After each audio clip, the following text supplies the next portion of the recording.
some members of UNESCO. And for the webinar, I wanted to prepare a video course for quality reason. So I would like to invite you now to disconnect from the platform and to connect you immediately to a YouTube link that you have in the chat that already Arthur has sent you.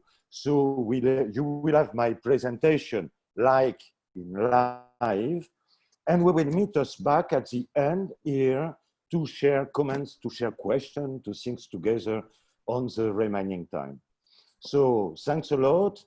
I hope that you will enjoy the video, and we will meet us again after the video. Thank you, Guy. In this moment, all of you have the link in the chat. So please leave the Zoom and connect to this YouTube link to see the movie. In the end of the movie, we return here and you can put all the questions that you think that are important to Guy Martini. Precision, Arthur, if you don't mind. Please choose 720p in terms of quality. And you know that on YouTube, you have automatic subtitle in any kind of language. Yes, it's explained in a row with this. So it's automatic subtitles. Okay, see you after in a while. Yes.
ele agora descobriu, a gente descobriu, né, através dele, até caiu a transmissão aqui do padre, mas a gente vai continuar o assunto. Quando ele disse que o próprio ladrão fechou o computador, e aí sim encerrou, porque eu achei que tinha sido o padre ali na hora, já na correria, tivesse encerrado. Quando o ladrão fecha o computador, eram 20 pessoas que tinham na live. Quando o padre volta, porque ele continua a missa, tá achando o quê? Acabou a confusão toda, ele voltou para a live para continuar a missa. Eram 2.000 fiéis, assim, ó, de uma hora para outra.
Rame banget.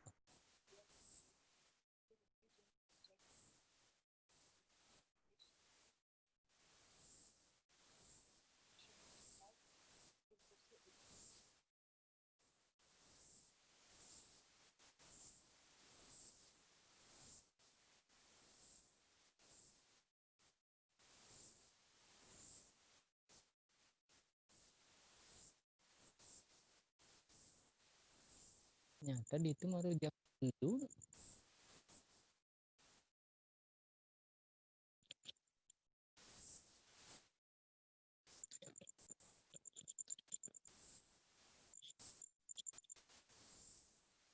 Cerita cerai belum dong lu.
Tá,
Hello, hello again. Hello, Luciana.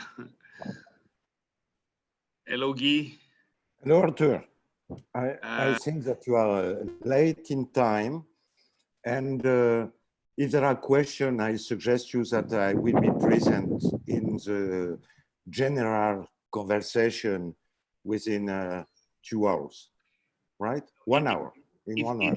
If you want, but we have already some questions, because during the 2 previous days we decided to answer questions in the end of each presentation. So with a small delay to each presenter, to each lecturer.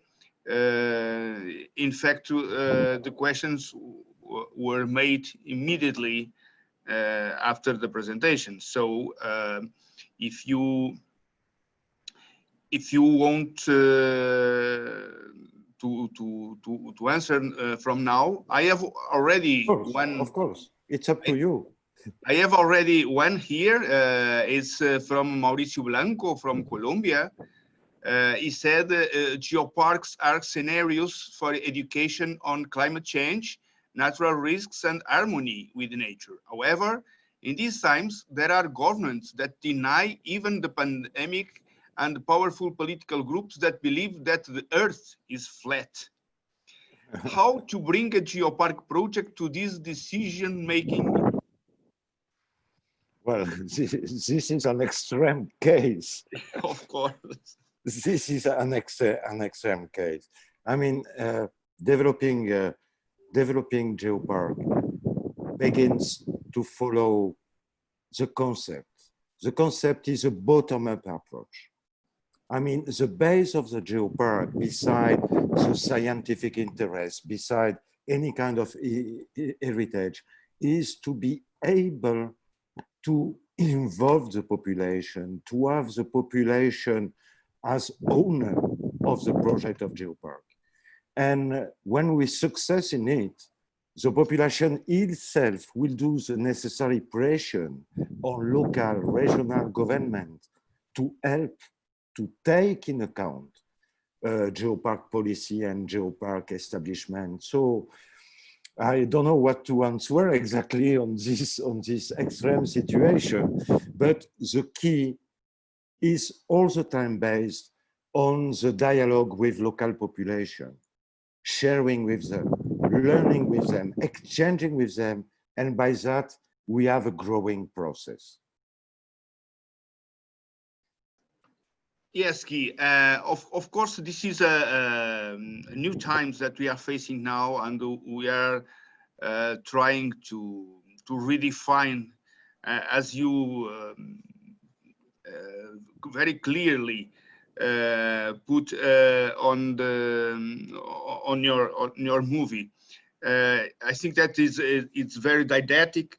However, Guy, look, in your opinion, what need to be the first step to this moment of change? Each geopark, each management structure need to be aware about, in your opinion, about specifically what? They need to start from where? Well, well, Arthur, you know perfectly the answer. That I was saying is, okay, we are enthusiasts, and all geopark loves what they are doing. We need to begin by an autocritic. Mm-hmm. We need to ask, and not following happy, and we need really, all of us, at all our level, to do a strong autocritic, to face the reality, not looking illusion, but really assume what we are doing well and what we are not doing so well, and that we can implement. This should be the beginning of the change. I mean, autocritic first. And after, the second is to be conscient. Conscient that a geopark, when we are managing a geopark, I mean, we are just doing that everyone has to do on the planet. there is nothing new. All that we are saying is a respectuous way that we have to create with the knowledge of our heritage, with the links with our population, all that in a respectful way. And somewhere, all the planet needs to be managed as a geopark. And maybe the dream is that the geopark disappear and that all the planet will do that. It's not so complicated, but the key to go ahead is networking, exchanging, autocritic, consciousness. And one thing important that I want to share, and I am saying often, a geopark can go to local population immediately and try to learn. I mean, the beginning to create a geopark is first learning from our population, listening them, understanding their value, understanding their vision of the territory, of the nature around them, understanding their tradition. And after that, maybe you can learn. Problem, we have several geoparks in the world where the population doesn't have idea that they are living in a geopark. This is not a geopark. So it's a humble work to do, and which is basing by facing a reality, strong autocritic, and a brain open to the world and to the future. Absolutely, Guy. Thank you so much for your answer, because in fact, very didactic, and I don't know if probably not, because yesterday you was in the event promoted by UNESCO for the reception of the new Geoparks members to the network. But in fact, you in few minutes you made a kind of summary of the different aspects that we touched yesterday. But here we have another question. This from Marcos Nascimento from Brazil. He said, Guy, at 47 minutes and 4 seconds, we have the image of the Vietnamese Geopark Network meeting. What do you think of the national geopark networks in some countries of the world? Okay, thanks, Marcos. I like the precision, 47 minutes, 4 seconds. Very, very precise. What I'm thinking, well, I think that it's important to have national network, to have national platform. I have some concern with the definition of national geoparks. In some case, and I'm not going in detail to name directly specific countries. In some countries, we are facing the difficulties because they are creating national geopark with criteria which are totally different with criteria of UNESCO geopark. So this creates a confusion in front of the population and of the manager about what is a geopark.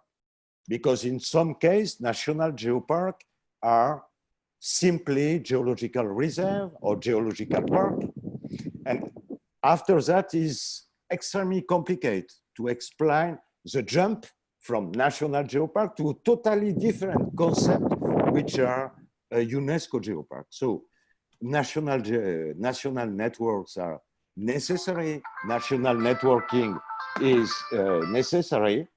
But I would like to suggest and to encourage that if some country decide to create national geopark, that in fact this national geopark should be named aspiring UNESCO geopark, and that they are using the criteria of UNESCO geopark to facilitate at the adapted moment the jump from a national status to the UNESCO status and avoid misunderstanding inside the population. I hope that it's clear that I'm saying.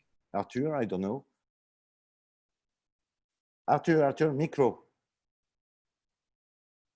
Yes, absolutely. And in fact, you complement very well some aspects that yesterday during my presentation at the end of the day, we touched slightly, but you clarify these perfectly. So it's very important. It's very important to keep this in mind. National geoparks, we have two cases, as I explained yesterday, from Germany and from Japan, that have a tradition, a previous tradition, but even there, they are working on these in order to keep the geoparks like the World Heritage Site. We don't have a national World Heritage Site, neither national man and biosphere reserves. So it's very important to understand this, and your answer was perfect. I have here another question. This from Emmaline Rosado from Mexico. She said, Guy, thank you very much. I'd like to ask regarding to SDGs.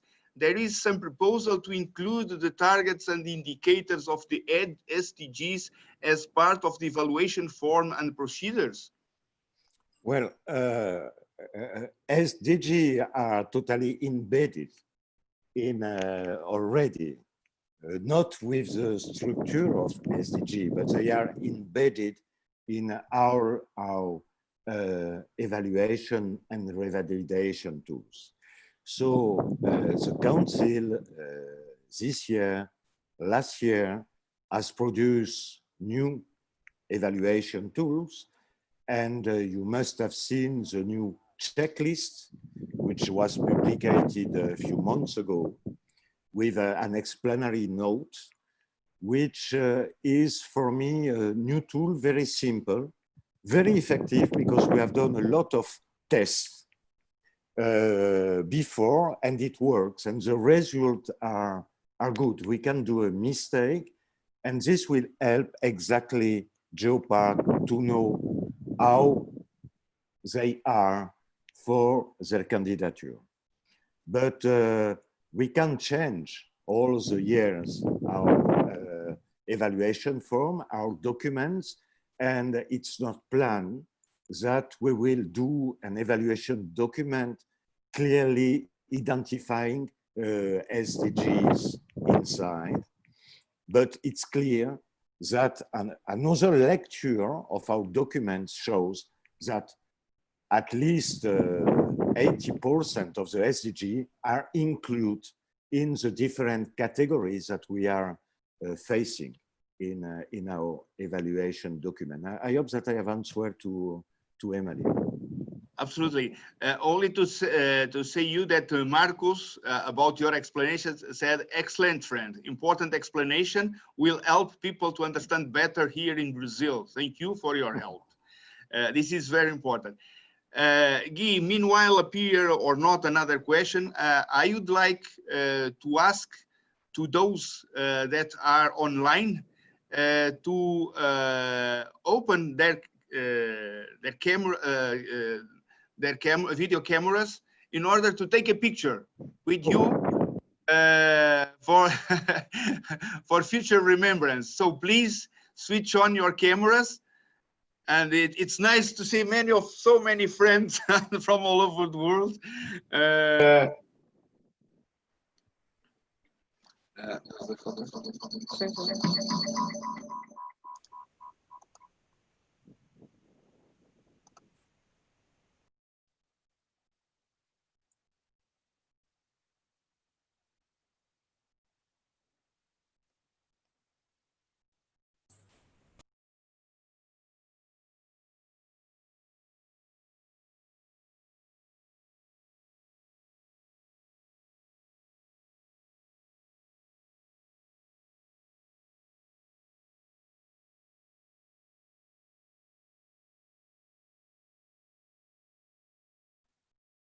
Wow, so many people and many faces that are recognized and that I know. Yes, many that we recognize. Many. I see Dan, I see colleagues that we meet in the course, intensive course. People from Argentina, and, Sur, Brazil, Colombia, Mexico, Luxembourg, Romania, Russia, Uruguay, Malta, Colombia. In fact, 38 different countries are represented in this course. It's very nice. I'm very thankful to all of those that came to not only to learn, but especially to share ideas, to share experience, to share questions, because this was effectively a great improvement. And the previous years, this event was a success, but this year, in a special way, was it will be in this moment. It's a great event, and I'm absolutely very happy and deeply thankful to all of those that that join us for this course. So we have already many pictures to share, and I would like to thank to all of you, and I will ask now, please return to the darkness. If no, see you in several minutes, because it's time to go to the next presentation. Guy, I would like to thank you so much. Was a great moment. It was it was different, but very didactic. And for sure, all of those that had the opportunity to see and to see again and again every time that they need, they learn a lot. So now, thank you so much for your presence. Thank you very much. In Vietnam, where you are in this moment, it's already late. We have colleagues from Thailand, also from Vietnam, from Indonesia, every day. So it's very nice to have these colleagues here. Thank you for your presence. And now it's time to go to the next speaker. It will be Sara Gentilini. Hello, Sara. Are you there? Hello. Hi, Sara. Well, Sara Gentilini have a great history already in the Geoparks. She is Italian, but since a few years ago, she is also the project manager of Magma UNESCO Global Geopark in Norway. She is a member of the coordination committee of the European Geoparks network. And the main reason why we decided to invite her to share her experiences with you is because she is the promoter. In fact, she is the soul and the coordinator of the GeoFood program, a brand that bets strongly in the promotion of local products and the local restaurants in the UNESCO Global Geoparks. So Sara will make a presentation titled GeoFood Manifesto, Guideline to Develop Local Strategies for Facing New Challenges and for the Fulfillment of related United Nations Sustainable Development Goals. So Sara, thank you so much for accepting our invitation. Welcome, and please, the floor is yours. Thank you, Art, my friend. Thank you for the invitation, and good afternoon to everyone. It is a great pleasure to be with you, even though I am on holiday, so I am in the middle of somewhere, but I hope the line will be okay. So I don't lose more time. It's perfect, don't worry. That's nice. So I will share my screen and I will start my presentation just in a second. Here we go. Hope you see it. Make it bigger. Is that okay? You can enlarge like a normal presentation. Oh, perfect. Yes, must be okay. Nice. So thank you very much. My name is Sara. I'm working since 2009 in Magma UNESCO Global Geopark in Norway. As Arthur said, I am UNESCO external appointed evaluator and member of the European Geopark Central Committee. And I'm also, in my spare time, a PhD candidate student at the University of Turin in Italy. Anyway, I'm here to talk about the GeoFood brand and the GeoFood Manifesto. Of course, I have to introduce you very briefly my geopark. I work in Norway, and these are the two most iconic pictures of Magma Geopark. One is the director in Brufel Cave, escaped by the ice. The one is a friend of us in Trollpiken. Magma UNESCO Global Geopark is located in south west of Norway, is including 5 municipalities. It only has 13.5 inhabitants per kilometer square. Thanks to the establishment of the geopark, we can say that the tourist increased 30% from 2010. And we run more than 20 international projects developing sustainable tourism, culture, food, and research. As you know, the UNESCO Global Geopark are working mostly in 10 areas that are natural resources,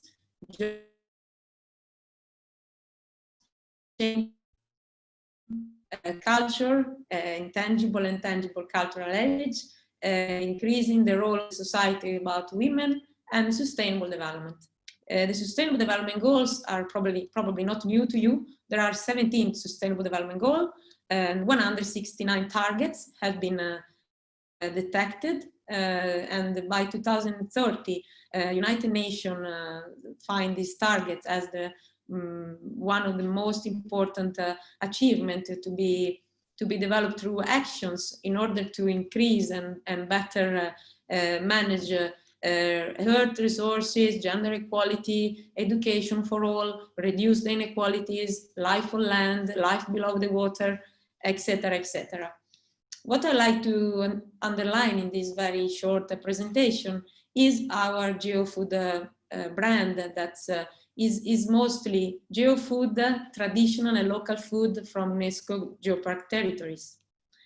What is the GeoFood brand? The GeoFood brand has been registered in Europe as a registered brand last month, and it is only for UNESCO Global Geopark territories. It aims to strengthen the connection between the, of course, geological heritage that it has been recognized as unique in UNESCO Global Geopark, and the raw material, because we find out that not very often people connected the importance of geology to produce food. Actually, these two connections are not so obvious everywhere. It's a brand that Magma Geopark established for supporting the local communities and sustainable agriculture with a bottom-up approach that is coming directly from the UNESCO Global Geopark concept. It's a brand for the regeneration of rural areas through the natural heritage as main resources. In YouTube, if you digit GeoFood or Magma Geopark, you can find a nice promotional video. And of course, the webpage is www.geofood.no if you like to have more information.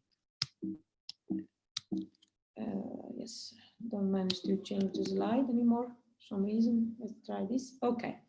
Last month, better, 3-4 months ago, we have developed together with the Naturtegio, UNESCO Global Geopark and other Geoparks partner, the GeoFood Manifesto in the frame of a European project that is called Ruritage, that I also encourage you to visit the webpage, ruritage.eu.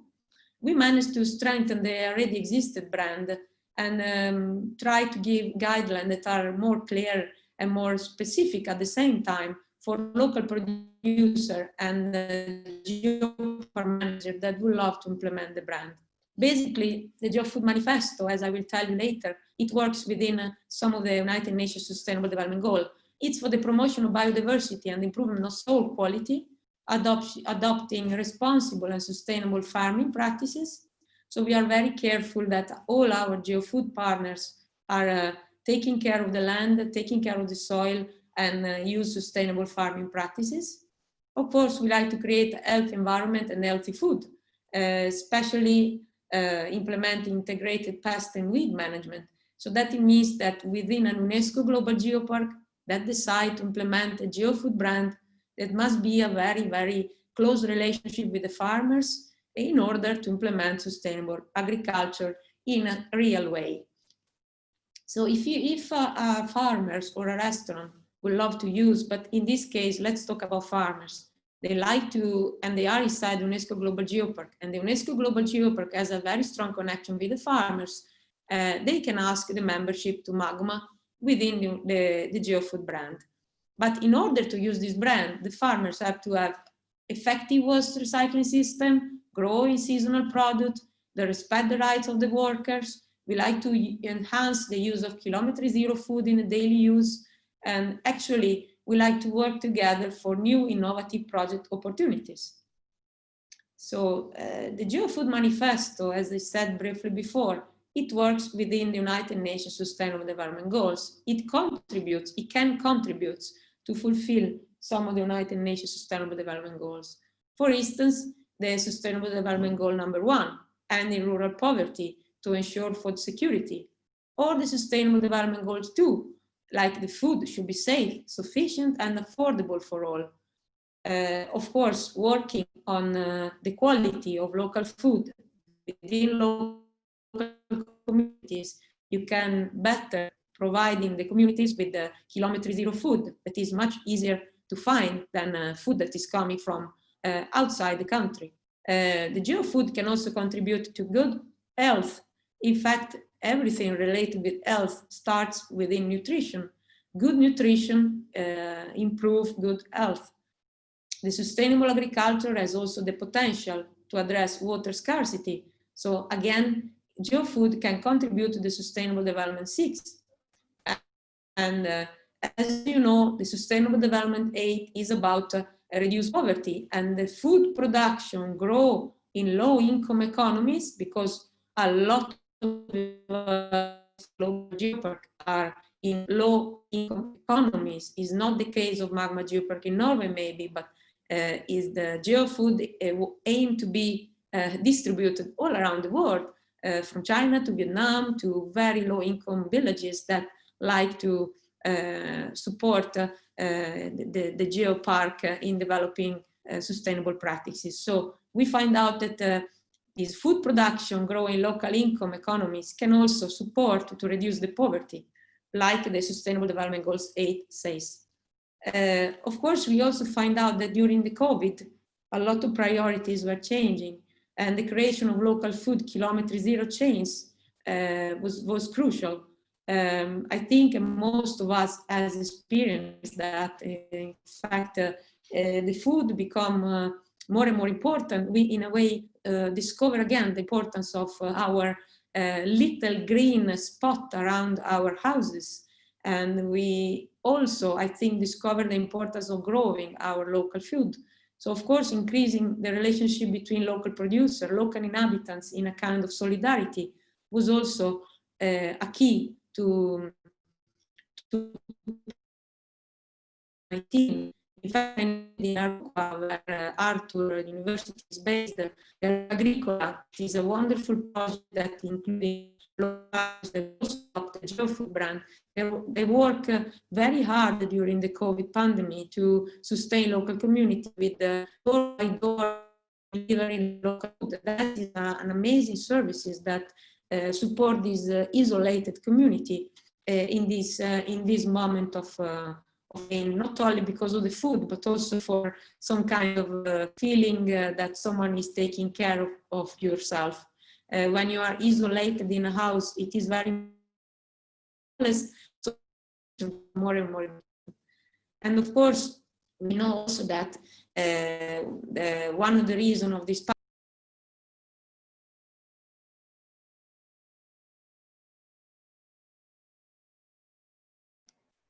Hello, it seems that that the connection is down. Let's wait a little bit for Sara.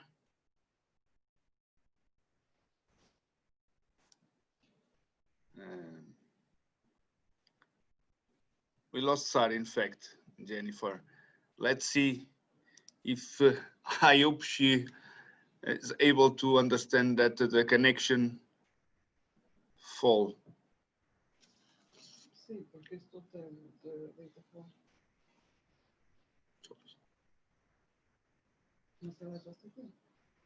She entered again. Hello, Sarah. Hello.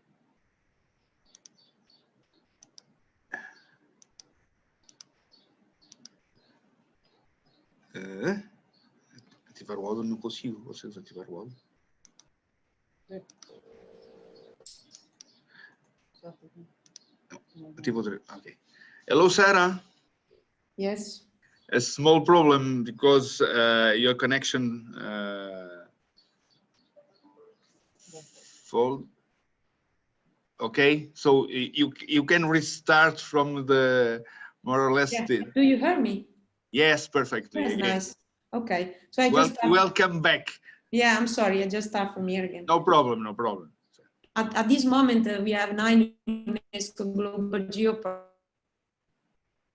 that using the brand, but we have at least 15 interest in using it. We have good contact with Iran, Japan. Everyone wants to support each other. The whole idea of the GeoFood brand is to strengthen together the local producer and the local restaurant within UNESCO Global Geopark. Of course, you can find more information on the page, and you can follow us in the GeoFood group on Facebook and on Instagram. Sorry, Sarah. Sarah, you need to share your presentation again. Again.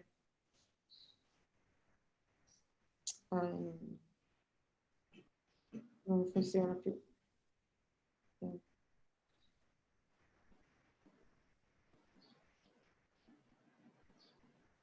Okay.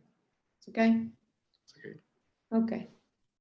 Here you have some example of the producer within UNESCO Global Geopark. They use the GeoFood brand. This is Oleoext from Villuercas in Spain. At the same time, they put the brand with the Geopark. They also have explanation about a short explanation about the connection with the geological heritage. In fact, it is mandatory. One of the criteria for GeoFood is that in the label or in some material related to the product, they need to be explained the connection with the geological heritage. We have in Magma, we have developed local salmon with the explanation of the fjord and the geography of the fjord, and also some local meat explaining on the package the connection with the local landscape. In Magma, we have also some honey coming from local flower, of course, with the explanation of the plants. This is another kind of olive. This is olive oil from Terra de Cavaleiros in Portugal, Azibo. This is also distributing at the fair with some very interesting information. Also here, the Geopark put the logo of the Geopark beside the GeoFood logo. Here we have a couple of restaurants in Naturtejo UNESCO Global Geopark that display the logo, and the restaurant has a seasonal menu that serves 50% of GeoFood local products every year. Here there are some fairs where Terra de Cavaleiros is participating. Here we have the first product from Langkawi UNESCO Global Geopark in Malaysia, that is local water that is explaining on the label the connection with the minerals coming from the rocks. And we have some restaurants. In total, we have 33 restaurants that are certified GeoFood, but we are planning to have many more. Here is the first product from Italy, is from Colline Metallifere in Tuscany. They have integrated a local network of producers within the GeoFood brand, producing in a sustainable way, as I mentioned before. So they managed to go from the land to the fork in a way, certified the flour, passing to the pasta. Here we are in Finland. They certify the bread that is distributed all around Finland, and a local restaurant. Here is the last oil product that we get yesterday, is in Villuercas UNESCO Global Geopark again in Spain. And thank you very much for your attention. For any question, don't hesitate to contact me, sarah@magmageopark.com. Okay, Sarah, thank you so much. Can you, okay, switch on the video. Perfect. Thank you for sharing with us your experience in this project, when in fact you are the person, you are the face behind this, as the engine of this project that starts step by step, but in a very very good way, to obtain deep roots, and for sure in the next future, at least in Europe, will become something very serious. There are already people reacting. For example, Alexandre Carrilho from Brazil said, I remember a lot for the delicious GeoFood from Portugal. And Jennifer Angel from Colombia, she said, grazie, Sara. According to the GeoFood brand, what requirements must a product or food meet to obtain this seal? Yeah, first of all, thank you for the question. First of all, the product has to come from a UNESCO Global Geopark area. That means that the raw material must come from the UNESCO Global Geopark area. And then there is the manifesto with some requirements about how the raw material is produced. But of course, if you are interested into the detail, you can go in the geofood.no page, and there are the criteria and the manifesto. The criteria and the manifesto has been translated into English, Norwegian, Portuguese, Spanish, and Italian. So you can find all these languages in the page. It's great. We have another question also from Colombia, from Mauricio Blanco. He said, corn is original from America. Products made of corn could be considered geofood in each country?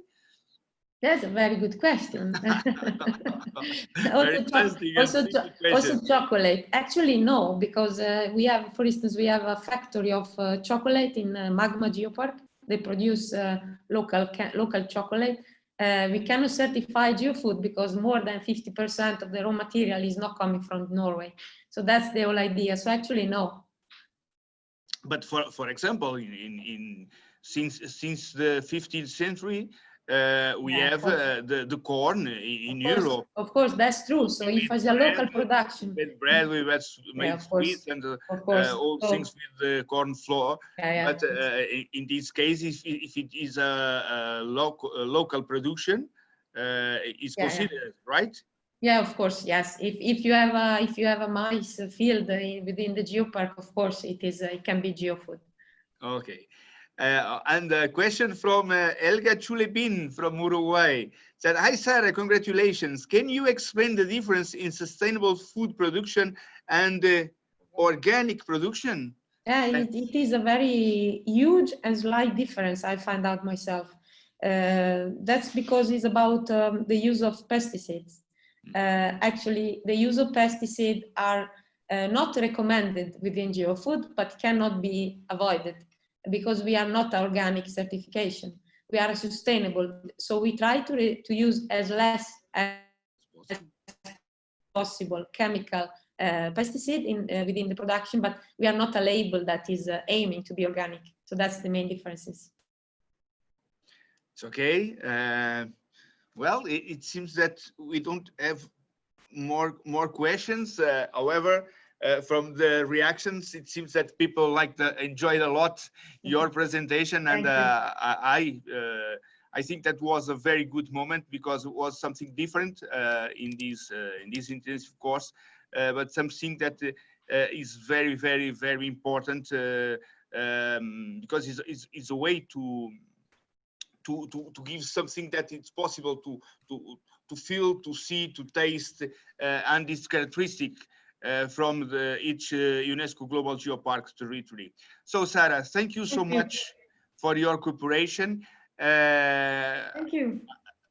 I hope you stay well, keep safe, please. Yeah, I do my best. And we keep in touch. Yeah, thank you. But just before I will make the same, I will ask to all those that are connecting this moment to switch on their cameras in order to take a picture of group with you. Yeah, thank you.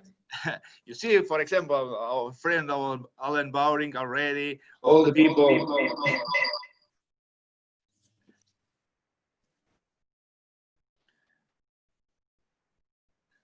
Okay. People from many countries, all the people smiling. Okay, so we have already several pictures.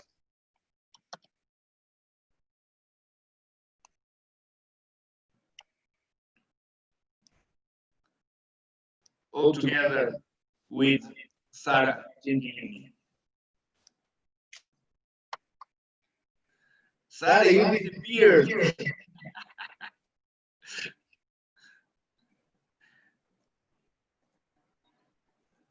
Okay, we have enough pictures now.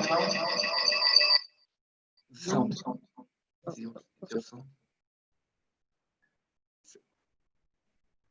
Okay. It's okay. It's okay. It's okay. Now it's time for the following the following presentation. I will introduce you Dr. Emmaline Rosado-González from Mexico. In fact, in the last years, she's more Portuguese than Mexican. Emmaline finishes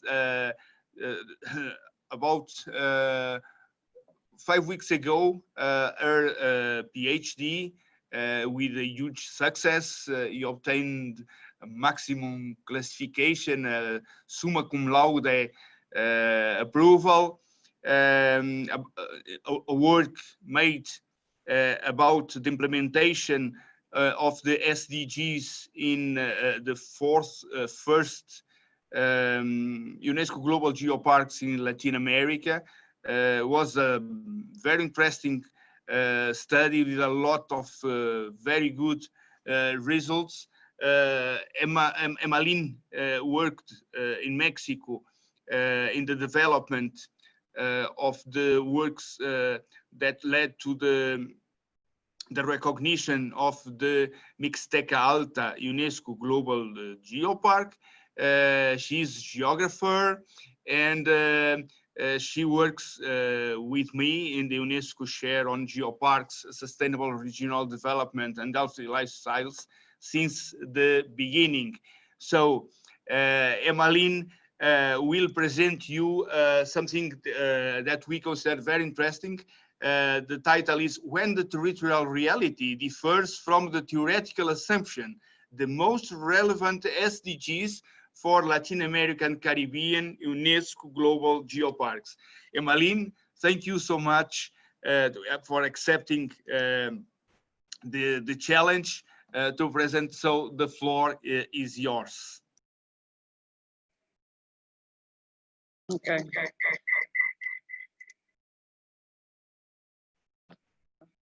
Okay. First of all, thank you very much, Arthur, because it's a pleasure and an honor to be part of this incredible summer university for the 4th year consecutive. It's a quite nice, quite good experience. And I, as Arthur said already, will share with you some of the results we obtained from my PhD. And it's now the presentation. Okay, and as Arthur said, it's entitled When the Territorial Reality Differs from the Theoretical Assumption, the Most Relevant SDGs for Latin American Caribbean UNESCO Global Geoparks. And well, I will not keep a lot of time in this because also it was really nice to have Sara before me because she's already talked about the SDGs, and I think all of you know about the SDGs today.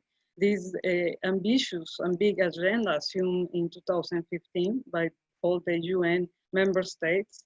It's an agenda that aims to achieve 17 goals until 2030, but it's important to know that these goals are based in the 5 pillars, the 5 Ps also.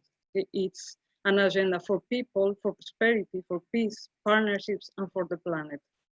And all these big agenda, as I'm always are saying, it's important to look in the particular targets. There are 169 targets, and also we have 232 specific indicators. So it's important when we work with this agenda to look the targets and the indicators, not only keep on the big 17 sustainable development goals. And now to look to Latin American Caribbean region. Why this agenda is important for us? We have to understand several realities that are not so quite good, but it's a reality, and we have to understand it to work to combat these issues. And for example, we have the malnutrition in the region. Since 2010, it almost doesn't decrease. We have the same indicators and the same problem keeping going and going. And unfortunately, with this pandemic crisis, these indicators are not getting better. We also have to consider that we are keeping losing our forests and ecosystems due to the agricultural expansion, because we also keep using a lot of fertilizers and pesticides. Each year we use more and more, and this implies the desertification of the soil, the loss of the soils, and the loss of the agricultural lands. So it's also a continuous problem. We also have to look about our big cities in Latin America. Sadly, no one of the big cities can have good air quality standards. We have a lot of pollution in our city, so we have to look at this. And this is also in hand with our energy use, or our energy sources in Latin America and Caribbean are still not renewable. We still have a lot of fossil fuels, so we have to look new innovation for this renewable energy. Another indicator that it's not promising is the urban solid waste production. It's think that for 2025, we will have a production of urban solid waste above from the world average. So we have to act on this issue. Also, the greenhouse gas emissions are keep increasing in almost all the sectors. Another point that it also has a lot to it's pretty related with the actual problematic with the pandemic is the access to drinking of potable water and sanitation. We today hear that it's very important to wash our hands all the time, but in our countries, in Latin American Caribbean, particularly in the rural areas, there's still a lot of population, more than 40, 50, even 60% of the not urban population that doesn't have access to quality water and sanitation. Also, we keep using our particular transport due to the lack of suitable and good public transport. So it's another issue that contributes to the pollution in the cities.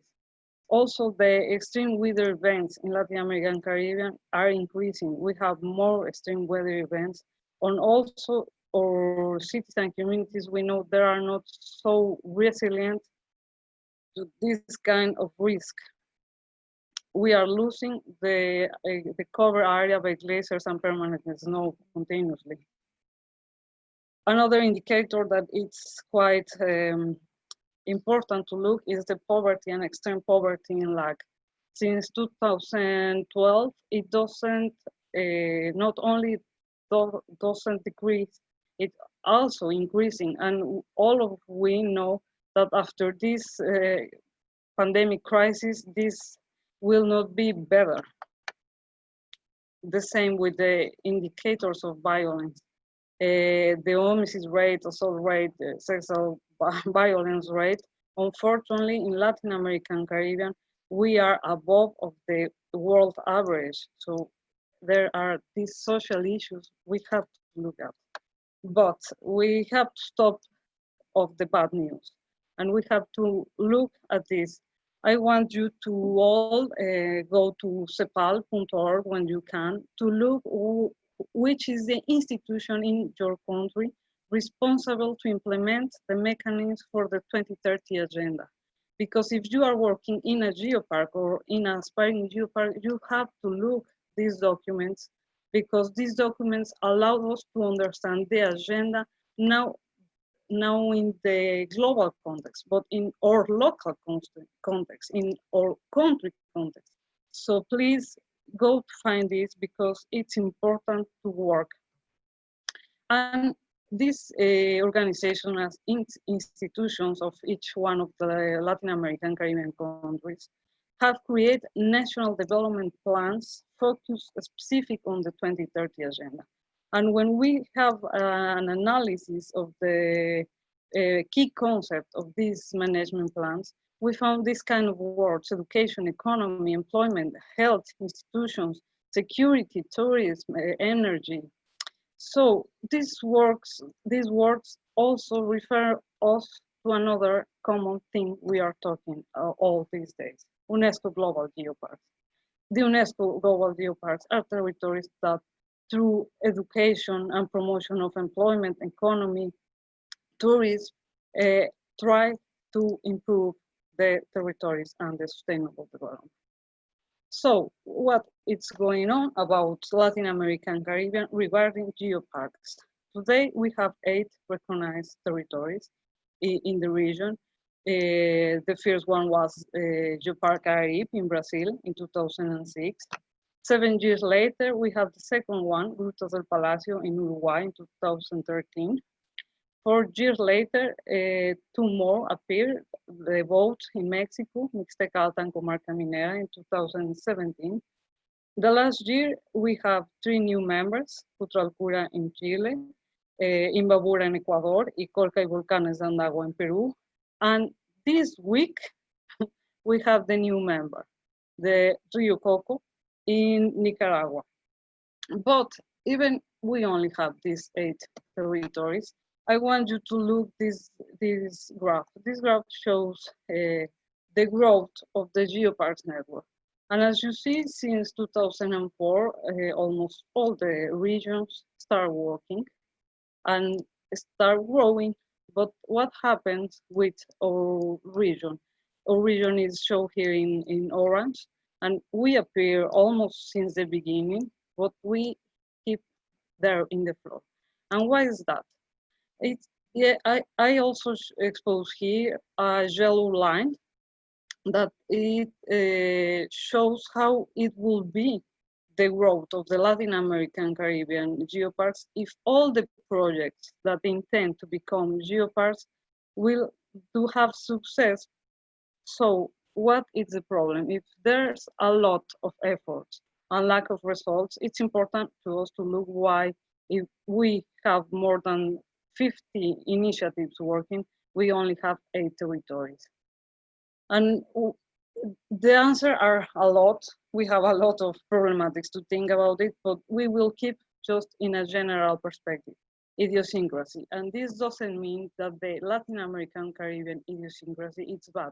No, on the opposite, it has not been properly assessed and evaluation, because most of the territories that have to try implement geoparks in Latin America and Caribbean try to make through the European regime, try to establish European geoparks in Latin America, and that it's not possible. Yesterday we have a quite interesting presentation when it was proposed the fantasy geopark, and this fantasy geopark it was really nice to create the budget plan through the help from the different ministries, the Geological Survey, the state, etc. All of us from Latin American Caribbean know that it is not so quite easy make this in our territories. So we have to create our Latin American Caribbean regime. because this lack of success doesn't mean that the territories in lack do not contribute to sustainable development. On the opposite, the LAC territories have a great potential, but the challenge today is to look in a proper way to them, to assess properly their strengths and opportunities, and not to look the threats and risk. So we have to think different, think out of the box to create new strategies, new tools. And I want you to show here a comparison on why these theoretical assumptions, it doesn't fit with the reality, is to look the priority SDGs assumed by UNESCO for the UNESCO Global Geoparks in Paris. They consider these 8 SDGs as the priority: poverty, education, gender equality, economic growth, sustainable cities, responsible consumption, climate action, and partnership for the goals. But if we look these master plans and management plans I talked before about the Latin American Caribbean countries, the Economic Commission for Latin American Caribbean sets these other priorities for the region. Some of them are the same, some of them are different. For example, we look here and with hunger, the good health and well-being, and today this is a topic that for all of us it's quite important. Also the implementation of affordable and clean energies, and the SDG 16 that has to be with peace, justice, and strong institutions. All of we know that sadly our region is under corruption, violence, insecurity, and other issues. And regarding the research we carry on, we look the reality for the first 4 UNESCO Global Geoparks in the region. So here you are looking the global scale, the regional scale, and the particular scale of priorities regarding SDGs. And for the UNESCO Global Geoparks in Latin America, these are the priority SDGs. Here appear also the life on land, the conservation of biodiversity, and another are the same with the UNESCO Global Geoparks or with CEPAL. Another thing that is important to look at is how the UNESCO Global Geoparks in Latin America and Caribbean are looking the contribution of the geoparks for these territories regarding the SDGs. And they find out that the geoparks are doing a great work to contributing these SDGs: poverty, gender equality, decent work and economic growth, reduce inequality, sustainable cities and communities, responsible consumption, life on land, and partnership for the goals.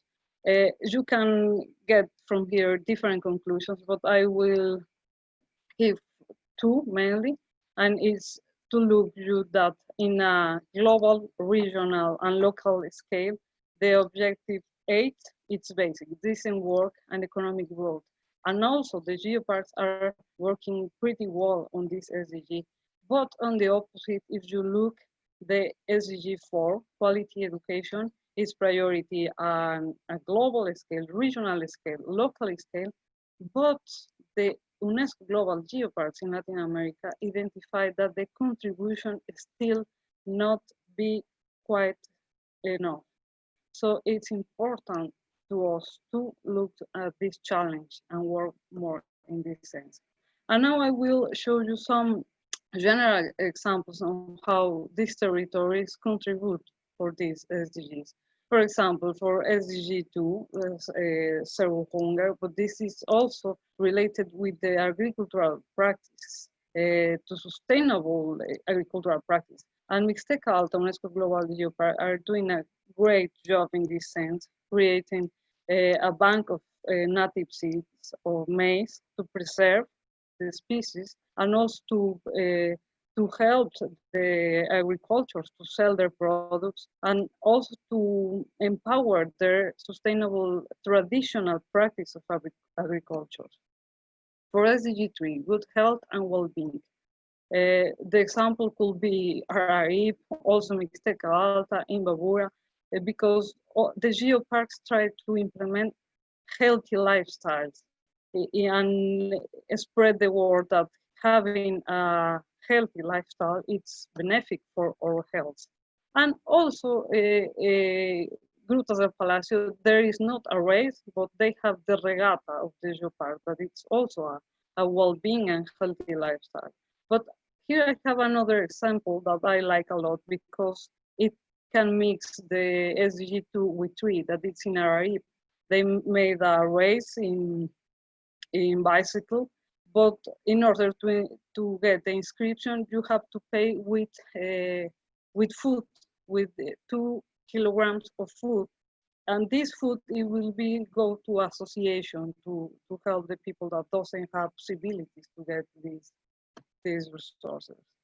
Another example for the SDG 4 and also 17, Partnership for the Goals, Mixteca that has developed all the time a lot of educative activities. But for example, I also like to say the SDG 17, Partnership for the Goals, because these activities exposed here were in partnership with an initiative that is the Terra Mobile, that it's a van that takes different experiments and activities to the communities. And this helps a lot in this geopark because all these children doesn't have easily to come to the interpretation center. So the interpretation center goes to them. Also for the SDG 4, I like to talk a lot about Araib. The examples are a lot. Since the different scholarships for the high school, but also for the universities, that are the guides for the museum, that are the promoters for the different contests in the schools. The contests are focused always to the students to promote sustainable development projects. They also make different capacity building activities, such as how to write on paper. And this was the last year contest, Gea Terra Mai, Mother Earth, and it was focused on the SDG 11, Sustainable Cities and Communities. So the students work in different projects on this issue. For SDG 5, also we can talk about Colca y Volcanes de Andagua, that they are promoting the empowerment of the indigenous woman in order to help them to maintain their costumes of their handcraft and of course to sell them. Also, Araib for the SDG 5 have a lot of initiatives since different forums to help the women that have problems of violence, but also to help the women to create enterprisements, and also related with health, the campaigns of breast cancer, and recently they have been a great job in this pandemic to inform and help the people. Also with SDG 5, gender equality, but also related with 8, decent work and economic growth. We have Grutas del Palacio that established a geoproduct label, the flavors of the geopark, and helps to promote mainly women that have different local products to sell and to commerce this kind of products. In Imbabura, in Ecuador, they have a good job in capacity building related to the SDG 9 and 11, innovation, infrastructure, and also sustainable cities and communities. And for example, this was an activity for capacity building on how to improve the infrastructures for seismic and volcanic risk. Also for the SDG 9 in infrastructure, sustainable infrastructure, Rio Coco in Nicaragua have these house museums that are made with ecological architecture and allows to promote the local heritage of the different communities. For the SDG 10, reduce inequalities, also the Geopark Imbabura in Ecuador, it's making different capacity building and workshops to promote and involve the people with disabilities. the Cutragel Geopark in Chile has been a great work regarding SDG 12, responsible production and consumption. And here are only 3 initiatives, but they are really active on this issue. And it has to be seen how to recycle and waste management, but also the production, sustainable production and promotion of the local products. For the SDG 15, but it's life on land, conservation of the ecosystem. Indeed, all the geopark has to work a lot in this SDG. But I choose here 2 examples that I really love because they are innovative, they are different. We have to promote the conservation, but in an innovative way. And the first photo, it's in Grutas del Palacio, UNESCO Global Geopark. And it's a closed window that it says, do you know who is responsible to protect the Grutas del Palacio? Open the window to know the answer. And when you open the window, it's a mirror. So it's you the responsible to protect. And it's a quite appellative and innovative way from this. The other example is in our UNESCO Global Geopark, that this was in the Day of Earth 2018, and they made a campaign for collect trash, but in a form of a race, of a contest. So in teams, they have to collect trash, and the team that collects more trash, it was the winning one. And this was quite a success. And another example I really love, it's in Mixteca Alta, UNESCO Global Geopark, that it has to be with SDG 16, peace, justice, and strong institutions. In these geoparks, it happened that in a community will be established an industry, non-sustainable industry, and this community doesn't want this, but unfortunately for political issues and corruption, it was approved, but they bring together all the communities of the geopark, and they establish an agreement presented to the government saying, we are a UNESCO Global Geopark, we are a territory for protection, for conservation, for sustainable development, and we don't want an industry, but yes, we want to be a UNESCO Global Geopark.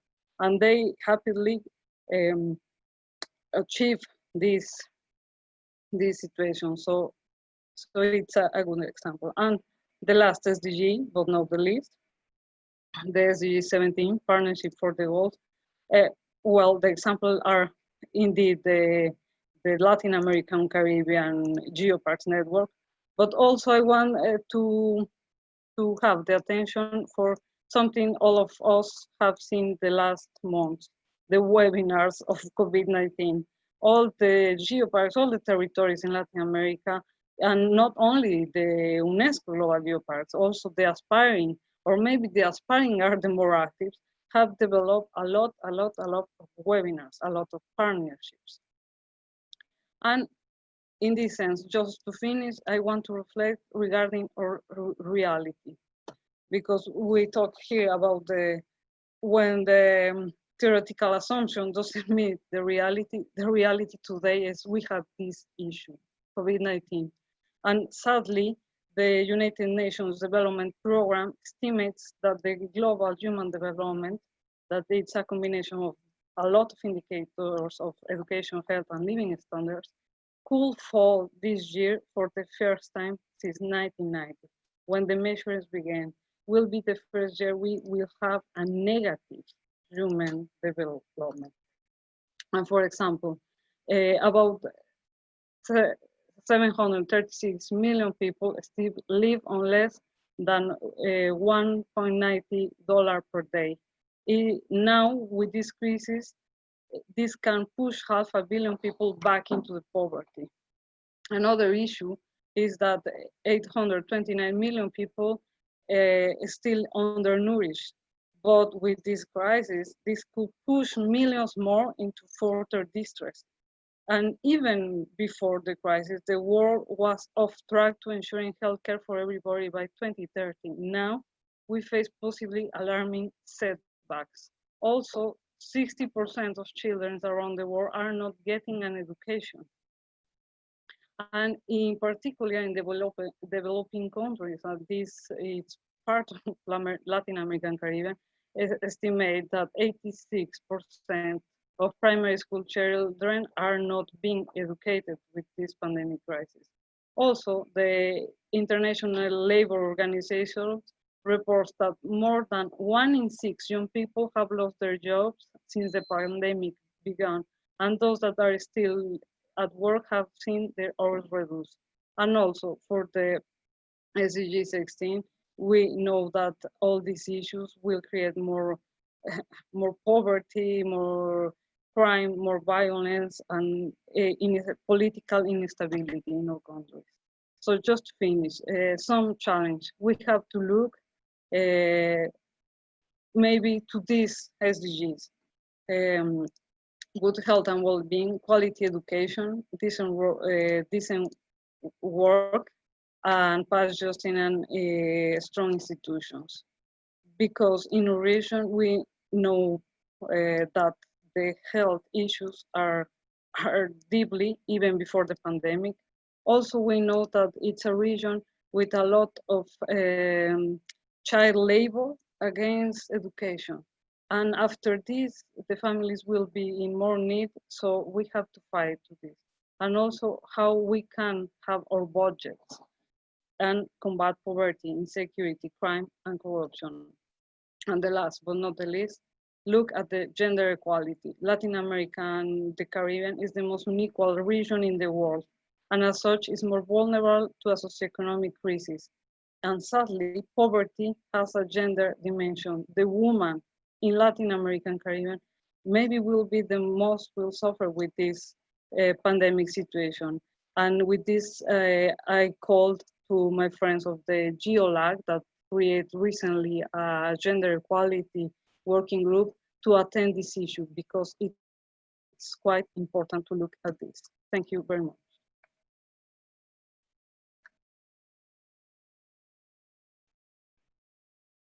Thank you, Emmaline. Thank you, Emmaline, for your presentation.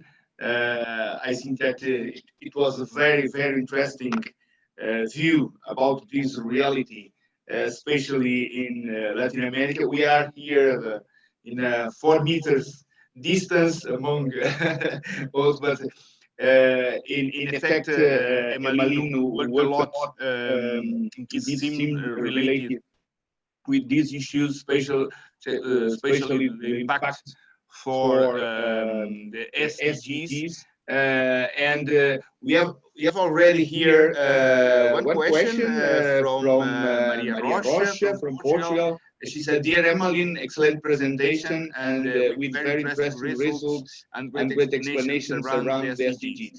Since you have done this research, in your opinion, how can GEOLAG improve its work around these identified SDGs in Latin America and help the working group on GTN, on sustainable development, to create more awareness around this vital issue?" Well, thank you very much, Maria Rosa, for your excellent and difficult question. Because indeed, I think it's a huge challenge, all we have, and to incorporate and look at the SDGs, it's something that it's just beginning. So I think the best way to GEOLAG can contribute to GGN on this issue is, first of all, maybe creating a working group and that takes this topic as the main topic, and where all the Geoparks have commitment to participate actively and to understand that this is for the benefit for everyone. It's not for the benefit of 1 or 2. It's for the benefit for all the Geoparks and all the regions. So it's important to work indeed on this issue. So, okay, you have a lot of people congratulating you. From Brazil, from Russia, and Mauricio Blanco from Colombia. I have a question. How Geoparks can contribute to peace in Latin America and Caribbean? Well, Wow. it's a pretty good question, and I think it will be a different ways.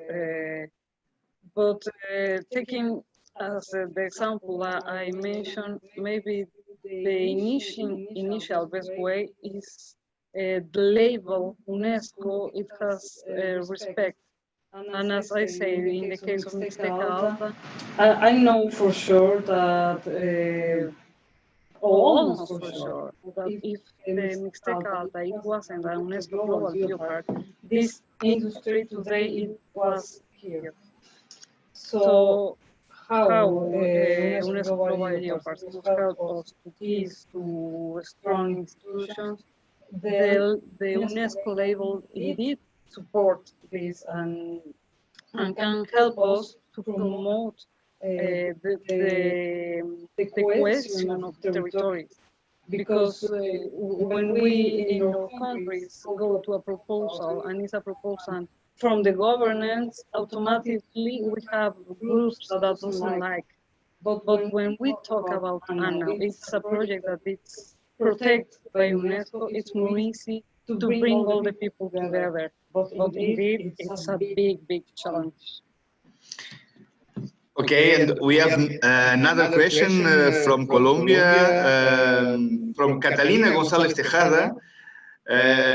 She said, Emmaline, thanks for the presentation. The evidence of the difference you showed between the theory and the reality in the territories have been or is in the way to be taken into account for the readapted directives for then UNESCO Global Geoparks. Well, thank you very much, Catalina, for the question. Actually, people have difficulty in the life to Emmaline. Well done. Actually, it's a good question. It's something I would like to be accomplished on time for the UNESCO Global Geoparks, because it's a need to take this agenda. And a lot of people are saying sometimes, but this agenda in 2030 will be finished. Yes, of course. But for sure, in 2030, United Nations will launch a new agenda. So we have to keep looking for the indicators and try to incorporate in the directives of the geoparks these issues, these parameters. But until now, what I know is that there are just incipient initiatives and nothing in concrete. Okay, and keep your phone. Okay. From Patricio Melo, from Brazil, a question: how the idiosyncrasies can contribute for the Latin American Caribbean territories in order to achieve the recognition as UNESCO Global Geopark? Thanks a lot, my friend Patricio. It's a nice question, and there is a thing I like a lot to talk, and maybe I want to make a sort of comparison with the European reality. In the European reality, it's more common or more easy to have economical resources. But in Latin American Caribbean, or particular cultures and idiosyncrasy, make us, with also these indigenous realities, perspectives, we are more commitment to the communitary participation, to the involvement, to the solidarity. So I think that a great strength of the Latin America territories is the solidarity and communitarity process. For example, Mixteca Alta UNESCO Global Geopark was possible to the involvement of all the people. We didn't have any economical resources. We still have a few ones, but nothing that compares with the example from yesterday of the Fantasy Geopark, that it was a quantity that maybe for a Latin America geopark will be a budget for 10 or 20 years, but we have the human resources, the participation, the solidarity, and the community sense of the people to get involved to do better. Okay, it seems that what was the last question. However, we have time, and we have with us still with us Guy Martini. Okay, we have another question. This is from Jennifer Angel from Colombia. She said, thanks, Emmaline. The best way to adapt the UNESCO Global Geoparks philosophy to our South American territories is to work from the base with people in the bottom-up strategy. Civil movements in Latin America have proved are effective ways to get impact in public policies. Do you agree? Yes, indeed. First of all, it's not only for Latin America territories. Today, the geopark concepts establish, in fact, that all the geoparks must be a bottom-up projects. Even we know that there are different realities. But indeed, I'm agreed that Latin American Caribbean, one of the strengths that have is this, the possibility to work in a deeply way in bottom-up approach, because as said before, the community sense, the participatory sense of the people, it's the strength of the Latin America territories that will help to build up this kind of project.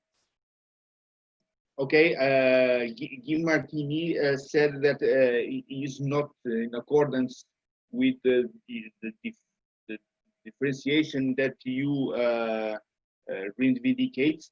In his opinion, is an equivocation that could be dangerous. What do you think about what is? But I don't know what assumption.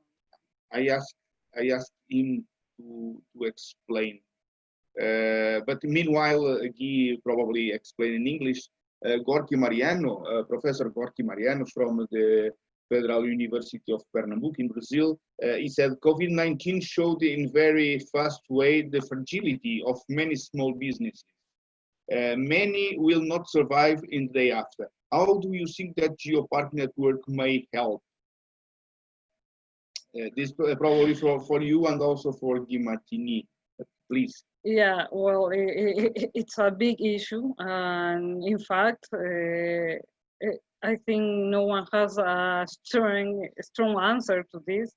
But one of the main topics we cannot forget is the partnerships, and try to work through the partnerships to find the better solutions. But indeed, it's a big issue.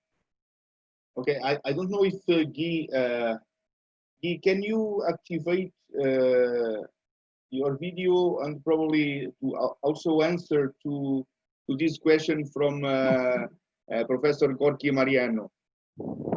He said COVID-19 showed in a very fast way the fragility of many small businesses. Many will not survive the day after. How do you think the Geopark network may help? Well, as was saying Emmaline, it's a difficult question. Until now, the experience that we have of Geopark action inside the COVID was mainly information for the population about staying at home, be safe, we are all together. After that, we have a different example of initiative to diffuse products during the COVID using production from a local producer and distributing the product to the people. I mean, Geopark doesn't have the key. I mean, the society doesn't have a key for tomorrow. The key is where? Is a solidarity. Is to be with our population, to be connected, and to try to support, again, as much as we can, new solutions. I have no best answer because we don't know.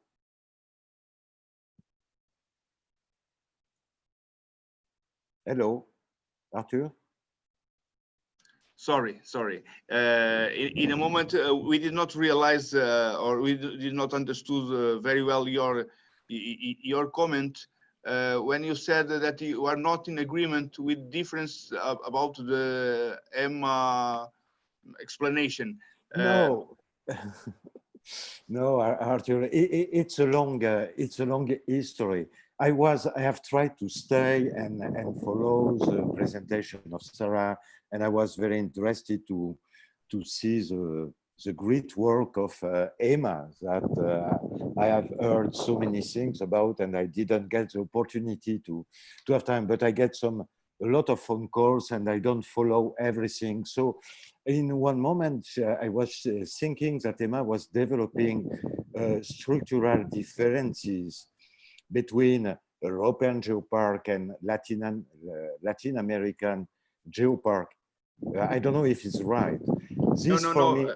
She focused only in the Latin American geoparks and the specificities of the Latin American geoparks. This is old for me, a long conversation that I have with South America, maybe 10 years ago, saying we are different, we need different geoparks.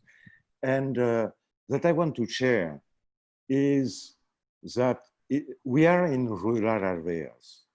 And the problem of rural areas everywhere in the world, in Vietnam, even in France, Arthur, you know perfectly, Haute-Provence, with village, with 10 inhabitants, with no money.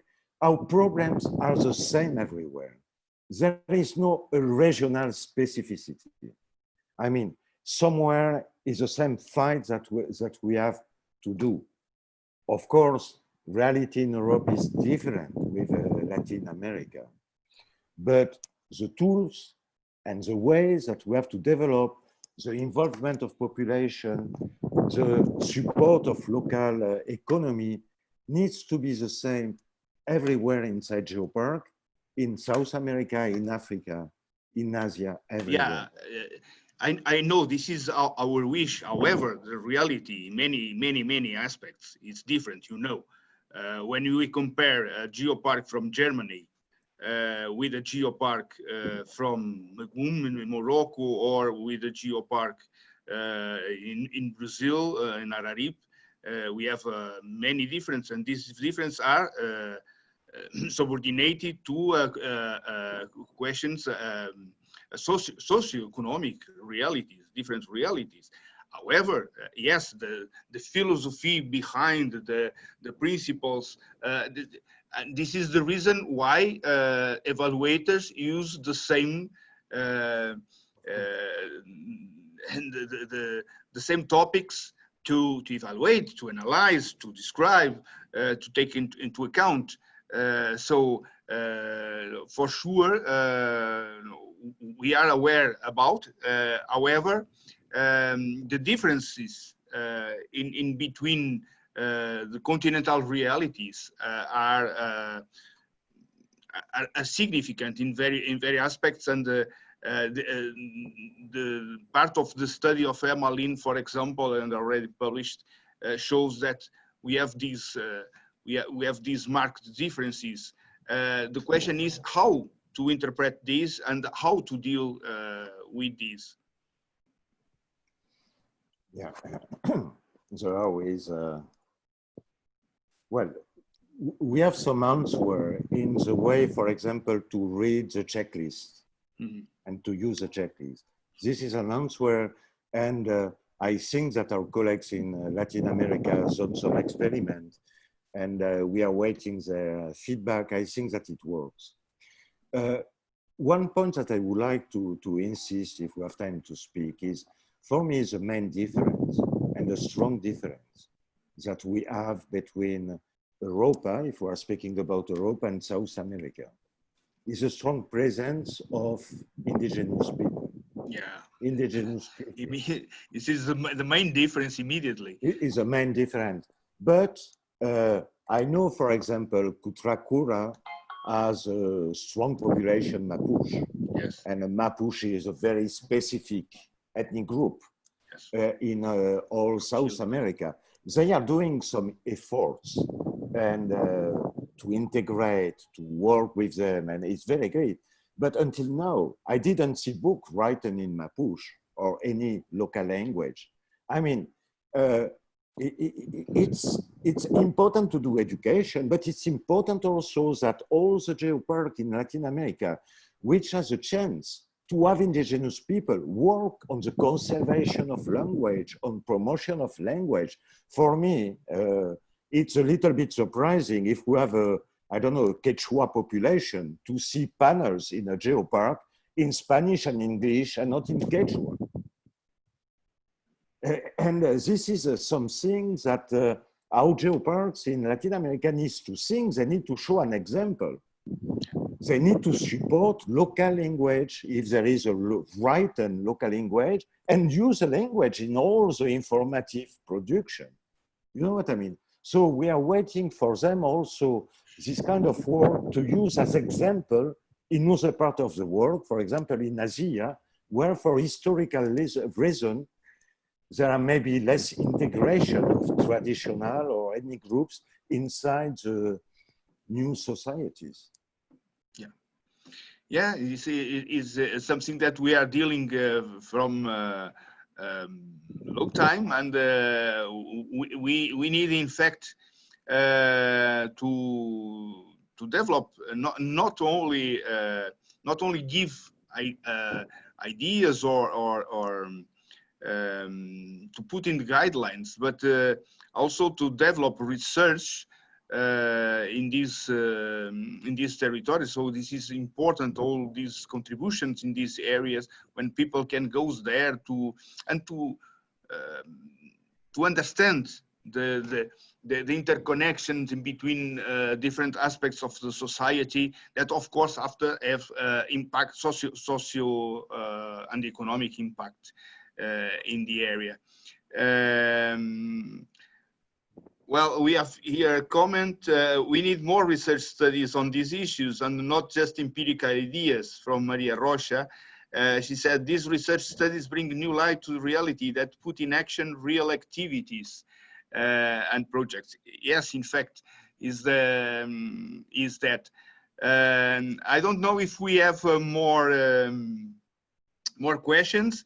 If now, it's time to make a little break in this moment, because for those in Latin America, it's more or less time to lunch and to drink something and even to go to the bathroom. And for those in Asia, also to dinner or to eat something more. And to those, so we will return at 5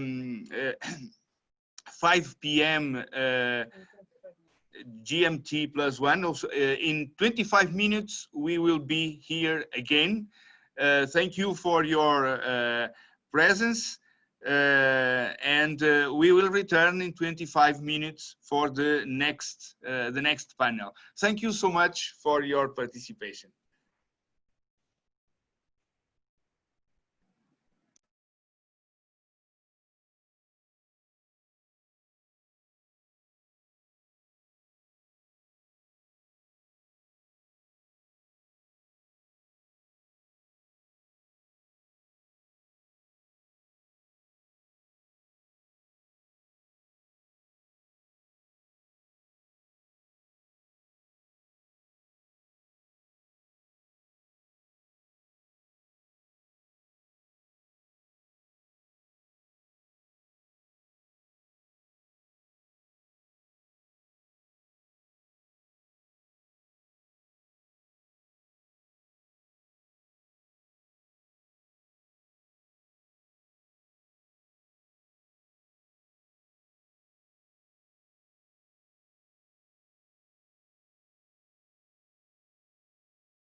it's time to restart the second half of this last day with a very interesting presentations. And in this moment, it's time for the next lecturer is Professor José Luis Palacio Prieto. Professor José Luis is professor of geography of the National Autonomous University of Mexico, very big and very important university in Latin America, the biggest university in Latin America. In fact, he is also senior researcher of the Geography Institute of the National Autonomous University of Mexico, UNAM, also director of the National School of Earth Sciences of UNAM, and coordinator of the Geoparks and Geoheritage University Seminar of UNAM. Professor José Luis Palacio Prieto he is also scientific coordinator of the Mixteca Alta UNESCO Global Geoparks, and he was one of the founding members of the GeoLAC network. So someone with a large experience and big knowledge about the geoparks, especially about the reality in Latin America and the Caribbean. But today he is to share with us a conference titled Cooperation and Dissemination of Geoparks Examples in Latin America. José Luis Palacio Prieto is also a friend, and I would like to thank him for accepting our invitation and to be here with us, sharing his experience. José Luis, thank you so much. The floor is yours. Thank you very much, Arthur. It's very nice to see all you and friends that I have recognized in the list of participants. So I am going to share my screen here. I hope it is working now.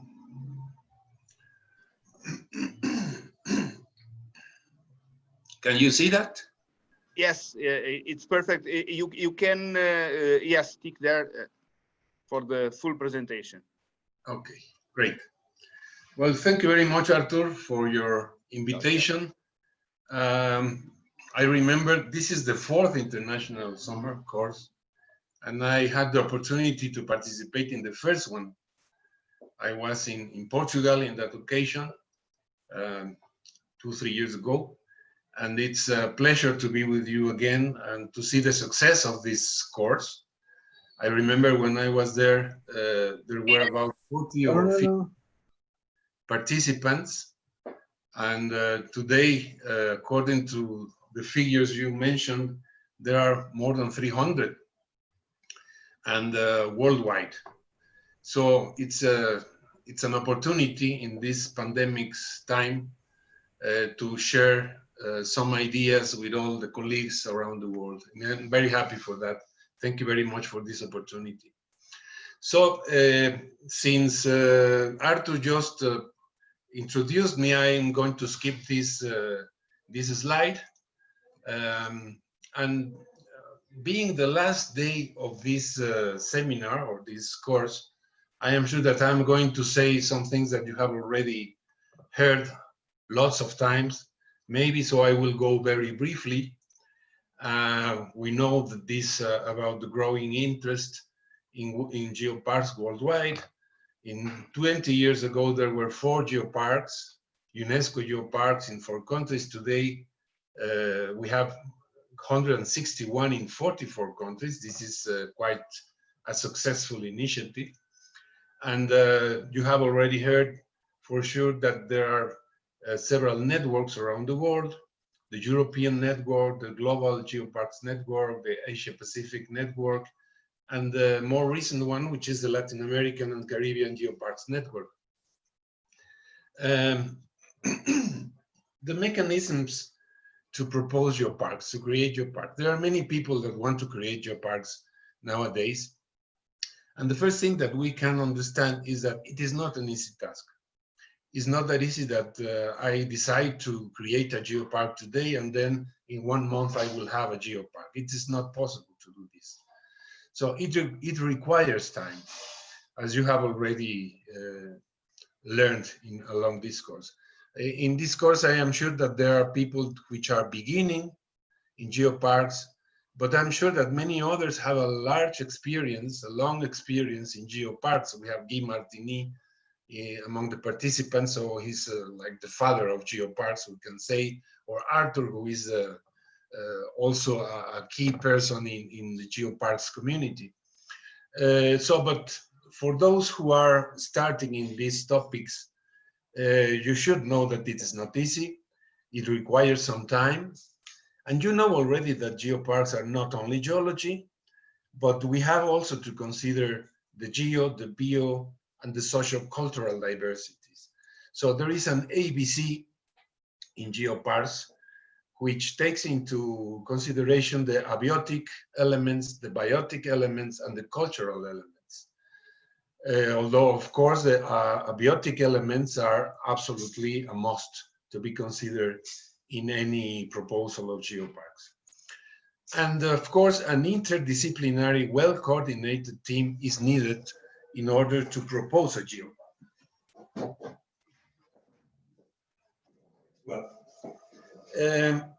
we note also that there are successful projects.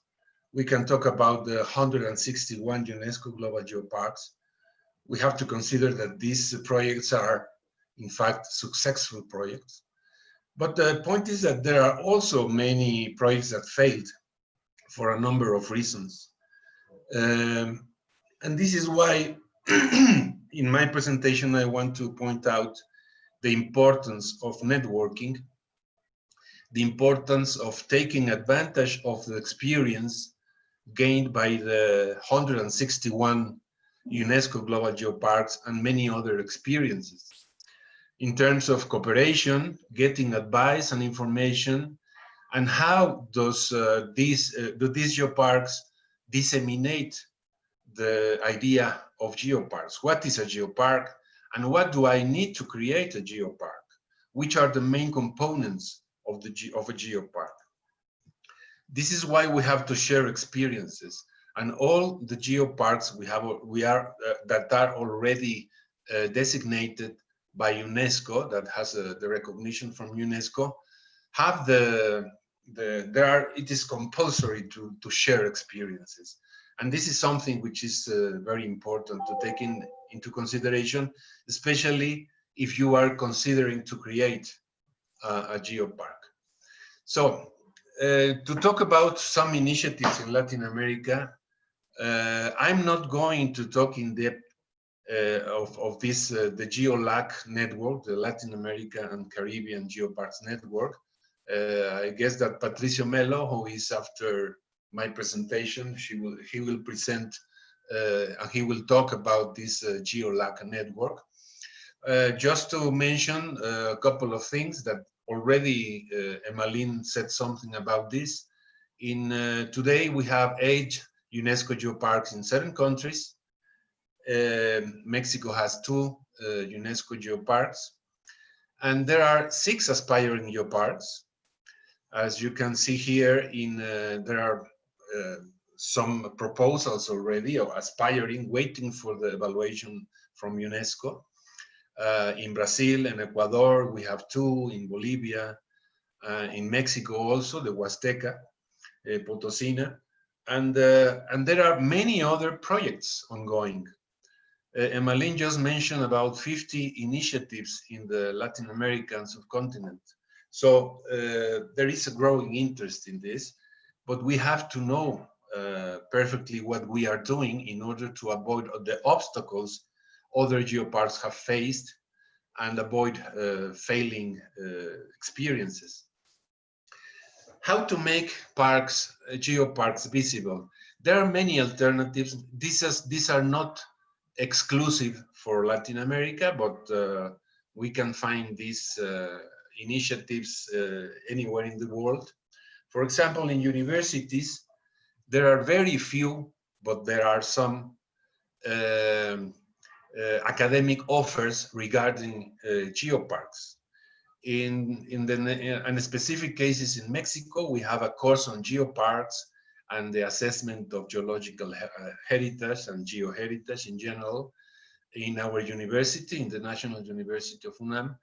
And these courses are part of the curriculum of the studies in geography, earth sciences, and even other like landscape, architecture, and so on. So this is a way to make geoparks visible through formal education courses.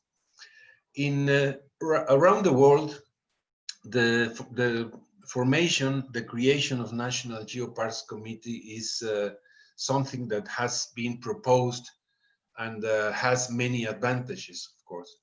In the case of Latin America, there are very few national committees, geoparks committees. I remember the one in Uruguay, which is formally created some years ago, and with the support of the national government. The national committees are important, as you have learned for sure, because they are the main promoters for the creation and the advice for the creation of geoparks in a certain country. And in this pandemic time, we have witnessed many meetings, courses, workshops, conferences. Today in the morning, I was participating in a meeting in Chile. The distance nowadays is very short thanks to these digital tools. And these meetings are all around the world. There are some words that we have incorporated to our language now, to our vocabulary. We talk about webinars. This word Zoom is very popular now. Everybody talk about Zoom or Google Meet or whatever. And these are tools that facilitate the sharing of ideas in this specific case about the geoparks. And other initiatives we have in some of our countries, in the case of Mexico, for example, we have a university seminar on geoheritage and geoparks. This is about 3 years ago, it was created, this seminar.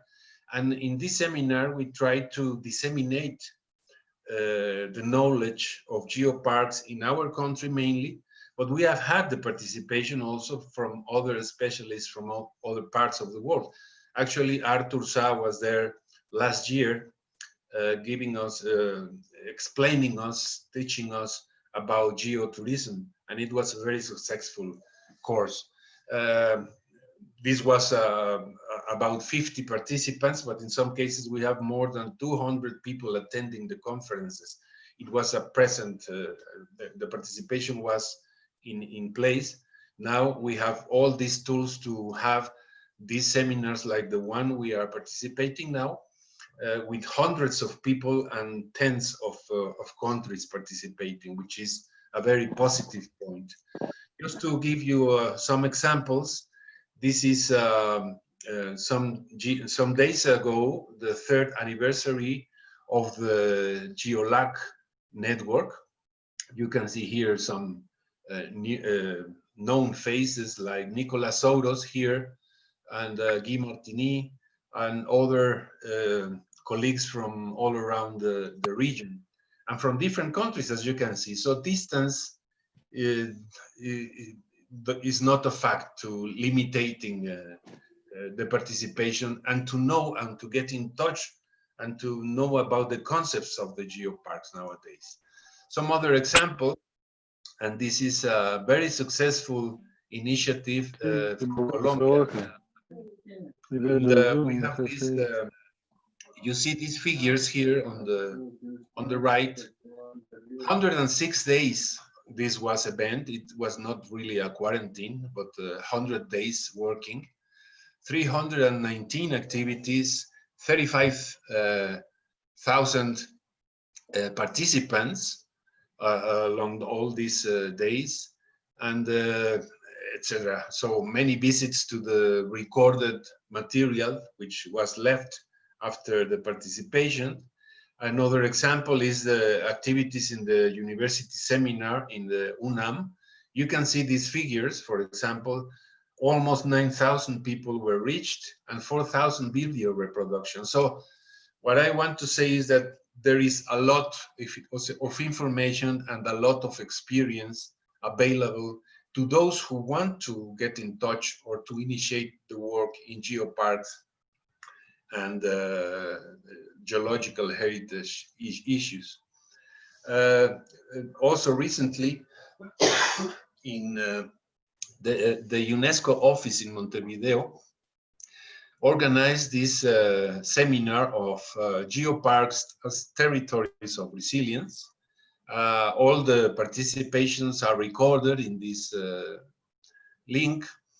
And a cycle of webinars in Portugal with the 5 UNESCO Global Geoparks of Portugal also were organized. And only yesterday we witnessed this event for the new UNESCO Global Geoparks which joined the GGN. And another example, I was just participating this morning in this event, which started in the 3rd of July, the Geoparks in Chile. In Chile, there is a large activity, a very important activity of regarding geoparks and the creation of new geoparks. And I'm sure that Chile will be a leading country in terms of geoparks in the coming future. And geoparks and other events, the Geoparks Cutralcura, Napo Sumaco, which is an aspiring geopark, or the geopark in Tungurahua or in Babura, also organized many of these courses with the participation of many people all around the world. And of course, this one, which is already the 4th International Summer University in a webinar edition. And this is important because, as I was mentioned, this allows the participation of many people that never participated before. And in many cases, it's impossible to participate in each and every seminar which is organized around the world. But this digital possibility allow us to participate and to get in touch with those who have experience in these topics and may advise or may provide some information to those who are starting with their projects. So just to conclude about my presentation, I would say that all geoparks and all UNESCO global geoparks and all global geoparks networks are sources of information and advice, and it's free of charge. There is a lot of information, and I want to be clear in this because for many of us who started to work in geoparks some years ago, when we started, the information was not available, and or information was scarce. Very little information was available. But today there is no excuse to not to know what the geopark is. So there are plenty of information all around the world, but maybe the most important information can be provided face-to-face or in digital format or whatever, but by consulting the experts. So there is a large number of initiatives and possibilities, events and activities around the world in order to allow us to understand what is a geopark and to identify their main components. So many initiatives are available online, and they are recorded and they are available to be consulted. And there is a lot of accumulated experience then available to everyone. And I don't know if I translate this correctly, but in Spanish we say, no hace falta descubrir el agua caliente o el agua tibia. There is no need to discover the warm water. There is no need to face the obstacles that others have already faced and can tell us how to avoid these obstacles. So all these initiatives, there is still many things to do in order to disseminate the knowledge of geoparks. I remember that when we started in Mexico in 2014, creating geoparks or trying to create our geopark in Oaxaca, the Mixteca Alta. In the government itself, they didn't know what the project, the geoparks were about. And because of that experience, the government, the office, the UNESCO office in Mexico knew about the initiative, and nowadays geoparks are popular in Mexico. But still, there are many groups which are interested, and these groups have even proposed geoparks, and in some cases, these geoparks were evaluated and rejected because they failed to incorporate the main components and to talk about the main components. And the failure was that some projects didn't consult or didn't took advantage about the experience of other geoparks. So in conclusion then, all geoparks in the world are sources of information that you can reach and you can ask about any doubt you may have. And for sure, in the future, the failed or the failing projects will be less and less. We hope that in the coming future, the 6 aspiring geoparks in Latin America will become UNESCO Global Geoparks when they, once they are evaluated, because they have took advantage of the experience of other geoparks. So this is what I wanted to share with you. Gracias, thank you very much. And I leave you here some information about our geopark in Mexico, the Mixteca Alta, UNESCO Global Geopark. We are very proud that we have more than 7,000 followers in Facebook, which is the most followed geopark in this social network. Wow. And increasing. Please join us so we can reach 8,000 or at least 7,337. And I hope that this is of your interest, and I would be very happy if there is any doubt or any question for you. Thank you very much. I like, just to finish, I like very much this photograph because it shows what we are trying to do in our geopark, to make people aware, and especially the children, to take care of the world. We just have one world, so we have to take care of it. Thank you very much for your attention. Thank you so much, José Luis. And it was fantastic, for sure. People loved your presentation. Very nice and very didactic. And start already to appear here question. We have a question from Mauricio Blanco from Colombia. He said, GeoLAC as official glossary in Spanish with relevant terms related. Sorry, again? He asked if GeoLAC as an official glossary in Spanish with relevant terms related, I presume, to geoparks. Mm-hmm. Well, I will leave this question to Patricio, which is the following. But let me tell you that in all the geoparks in Latin America, and there are many Latin Americans participating in this session, research projects are going on in their territories, and there is a large amount of documents written both in Spanish and in English, and of course in Portuguese, which are related to the geoparks glossary.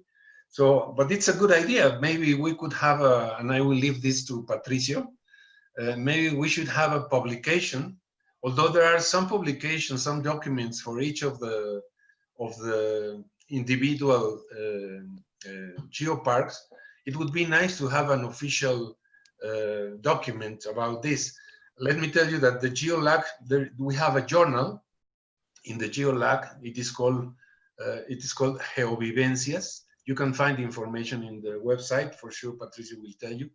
And we are now publishing different articles, research articles, notes, reports, both in Spanish and in Portuguese.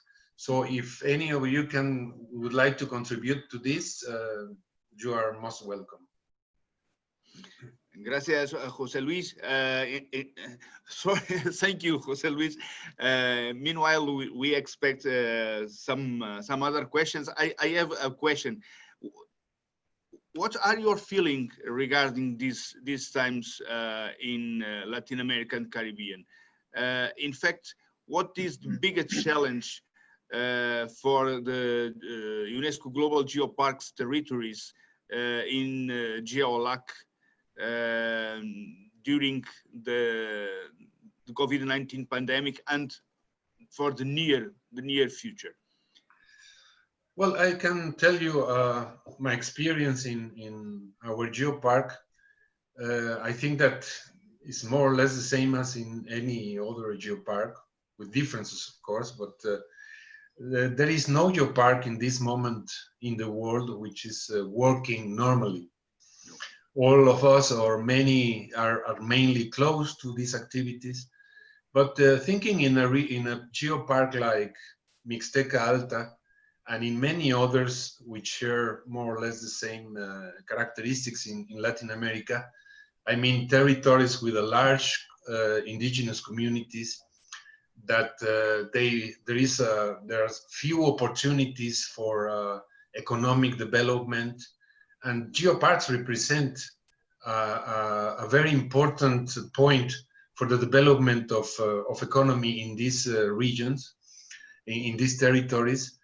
Of course, they are very much affected.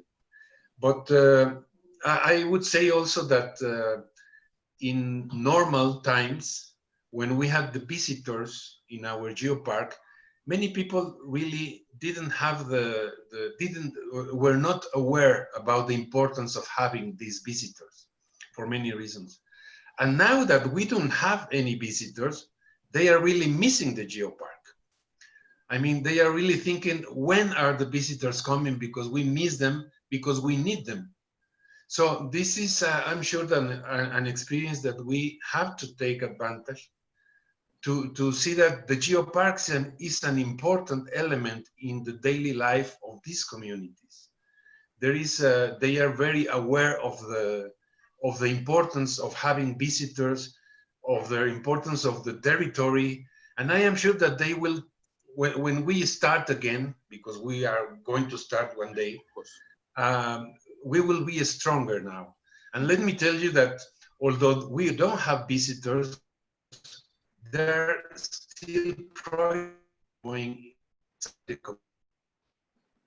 The indigenous communities, as I was mentioning, they have their own government, their own way of organizing.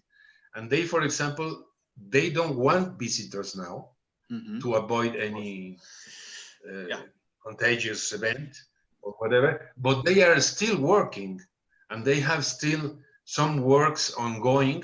They are building a small house. I love this project, which is the Casa de la Tierra, the house of the earth.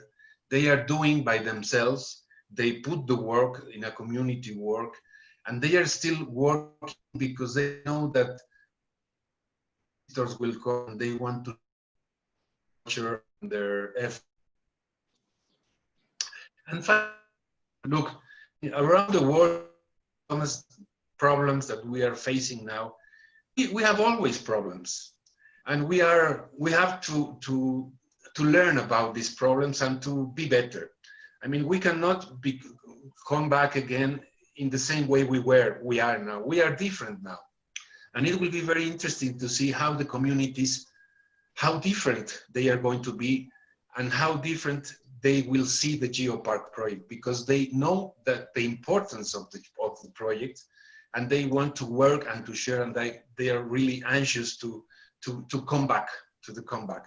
So I think that Geoparks will learn about this and will be stronger, and we will be wiser than before. We will be wiser than we are today. Otherwise, we are lost. We have to. I agree. Thank you so much for your clear and so didactic answer. I have here a question, is in Portuguese. I will translate from Georgington Diego Feitosa from Brazil. He said, hello, it was great. How the GeoLAC can better articulate and incentivize the projects of geoparks in the region? As I saw in your presentation, there are a lot of projects in Latin America. Yeah. Well, the GeoLAC is getting more and more important. And Patricio Melo is now the regional coordinator. He will talk about this also. But I think that in the GeoLAC, we have 8 official participants, which are the UNESCO Global Geoparks, but also the aspiring geoparks in Seridó, in Bolivia, Toro, in and others, Huasteca, and so on. They are participating in the GeoLAC. The GeoLAC is an open forum to all.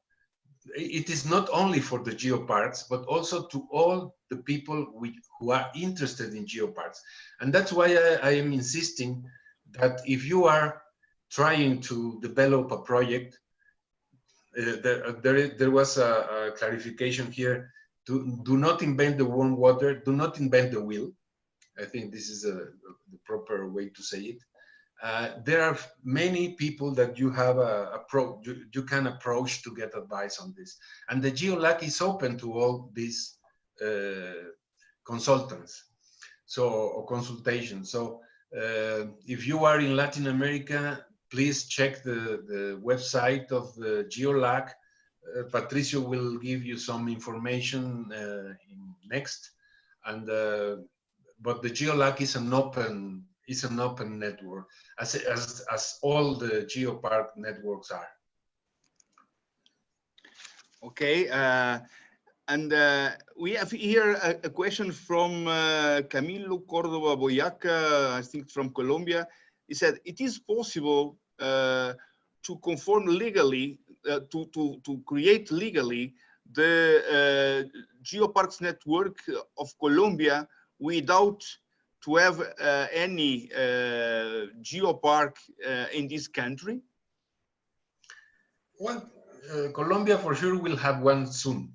Yes. But as you know, there are many projects in Colombia which are in different stages of development. Mm-hmm. But you are welcome, I mean, to participate. Of course, this is a network of UNESCO Global Geoparks, but any activity we have in the GeoLAC is open to any people who can be interested in these topics. So in Colombia, in many other, in all, I would say in any Latin American countries, there is a project. And many of these projects have approached directly or individually members of the network, but please, the network is open to anyone who could be interested in avoiding obstacles that we have faced. So don't face them again. Okay, we have here another question from Jennifer Angel from Colombia also. Thank you, Professor Palacio. Which research topics should universities focus on to promote geoparks in Latin America?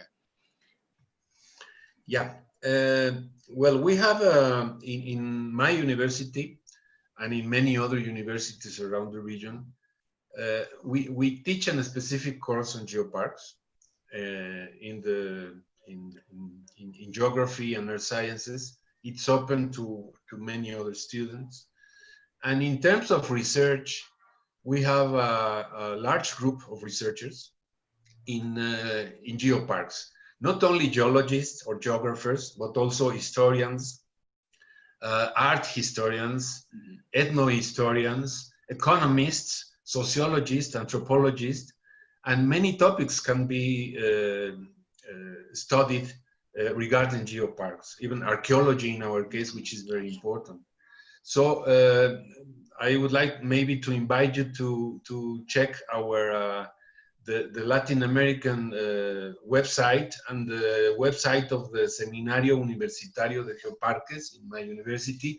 And there is also a list, more or less important list of research materials, like in terms of papers or maps and so on, which are published. They are available. If you want to get in touch with me, then maybe I can send you some research information. We are talking about geotrails, how to make a geotrail in a geopark, the importance of geotrails, the importance of the participation of local communities, the economic impacts of the geopark, how to measure the visitors, the number of visitors in a geopark. which is it sounds more or less simple, but there is a difficulty behind all these topics.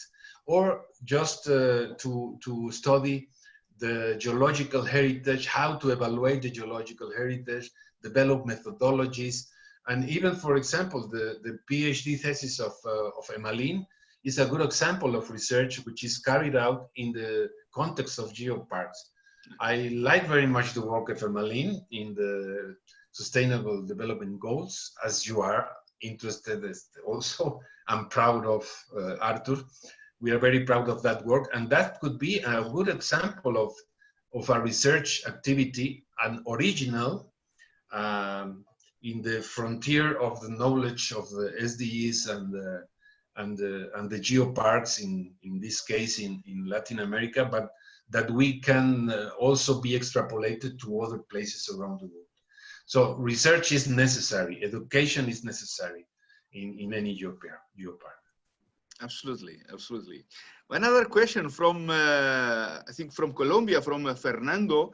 Fernando said if it is expected the existence of a partnership system in between UNESCO Global Geoparks and the new Geoparks initiatives, a kind of model or replica or something like that.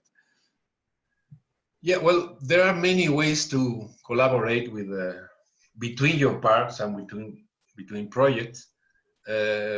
You know that there are these, I don't know if it's exactly the term in English, but the twinning geoparks.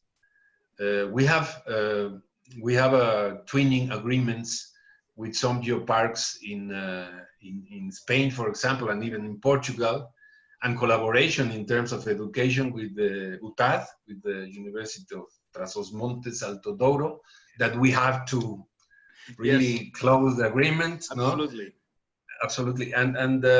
But I mean, we don't have to sign a paper. We don't have to have a paper signed to collaborate. So we are collaborating, and we can collaborate with any initiative from the GeoLAC, or if you want, in the case of Mexico, for example, I send my regards to Irma Suarez. She's the responsible of the Huasteca Potosina. She said here, a hug, José Luis Palacio. Thank you for all your support that you always deliver to the project Huasteca Potosina Geopark. Well, this is just an example of how we can collaborate. Yes. Irma Suarez and Javier Gaitan, who I saw him around the participants, they have been working in the Huasteca Potosina for quite some time, and they are now an aspiring geopark. Yes. They should be evaluated these days, but because of this, everything is postponed. But this is the kind of collaboration we can provide through the university seminar of our university, or the Geopark, and Irma and the Huasteca Potosina have been collaborating also with the Mixteca Alta Geopark and the Comarca Minera Geopark, and she has been in several conferences in Canada, for example. So this is the important thing is that do not invent the wheel. Approach the people who have already faced the problem. So, and the GeoLAC and any geopark, I would say, around the world is open to share their experiences and to give advice. Okay, and we have here an interesting question from Emmaline Rosado. Probably you know her very well. She said, thank you, José Luis. The SUGO is also available to support projects from Latin America countries or just in Mexico? Which will be the channel to establish the collaboration?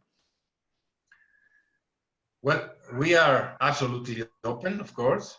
In the seminar, although it's a national seminar in Mexico, in this seminar we had the participation of several colleagues in Mexico to share their experiences. the Huasteca Potosina was there. So a group also from the Baja California Sur, in the Baja California Peninsula was there, Javier Gaitan. And the idea is to share these experiences. And we have also we have had the participation seminar and people from other geoparks in Spain, in Villuercas. But I don't know, maybe we will, something that we have learned in these times is that we can share our presentations, our conferences in Mexico through this media. So I think that the distance is very short now, because it is one click ago. Experiences with our friend in Afghanistan. Also, maybe we can organize the participation of, if you are interested in participate one day in our seminar, we can organize participations from Chile or Afghanistan or whatever, wherever in the world. So the SUGEO is open, the seminar is open to any of you who could be interested in shared experiences. Thank you very much for that. Okay, thank you so much, Professor José Luis Palacio Prieto. It was a big pleasure to have you with us. It was a great moment. And for sure, you must take a look to the chat, because you have a flood of congratulations regarding your presentation. And I would like also to thank you so much once again for your cooperation. Thank you so much. Thanks to you, and congratulations for this fourth summer course. I hope that there will be many more in the future. Yes, and I hope to be to have you with us. Thank you. Portugal or elsewhere. Thank you very much. Or elsewhere, in fact. Best regards. Thank you. So it's time to go to the following lecturer. It will be Professor Patricio Melo from the Latin American Caribbean UNESCO Global Geoparks Network. He is a professor of law of the Regional University of Cariri in the Ceará state in the northeastern of Brazil. He is the former rector of this university. He was also the coordinator of the Ararip UNESCO Global Geopark. He was the CEO of the Ararip UNESCO Global Geopark. Today, he is the coordinator of the GEOLAC,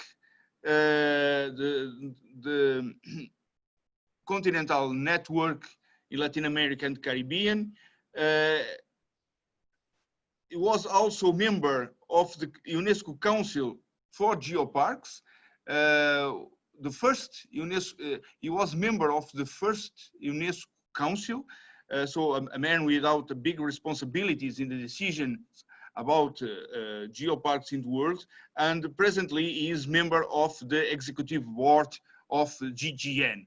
So Professor Patricio Melo is a man with a lot of responsibilities and already with extensive knowledge about geoparks, and today he will make a presentation titled Latin American Caribbean Geoparks Network, Social Insertion and the Importance of Cooperation in Pandemic Scenario.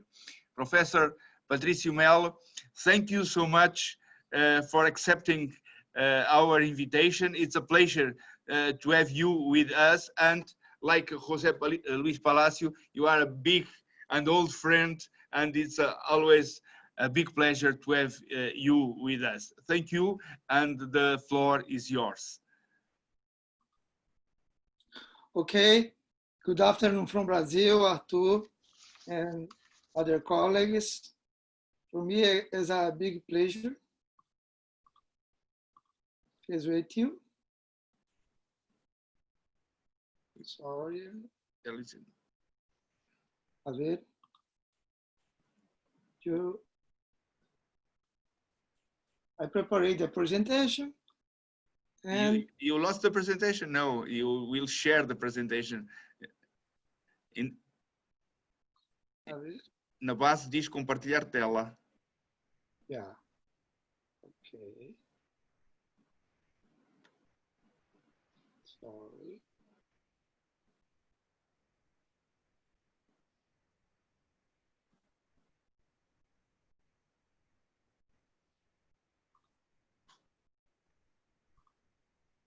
Okay.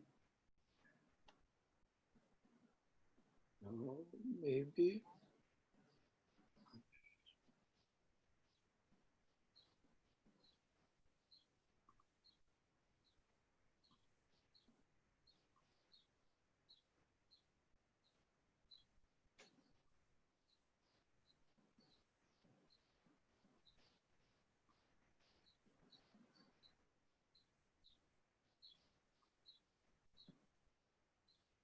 Not this.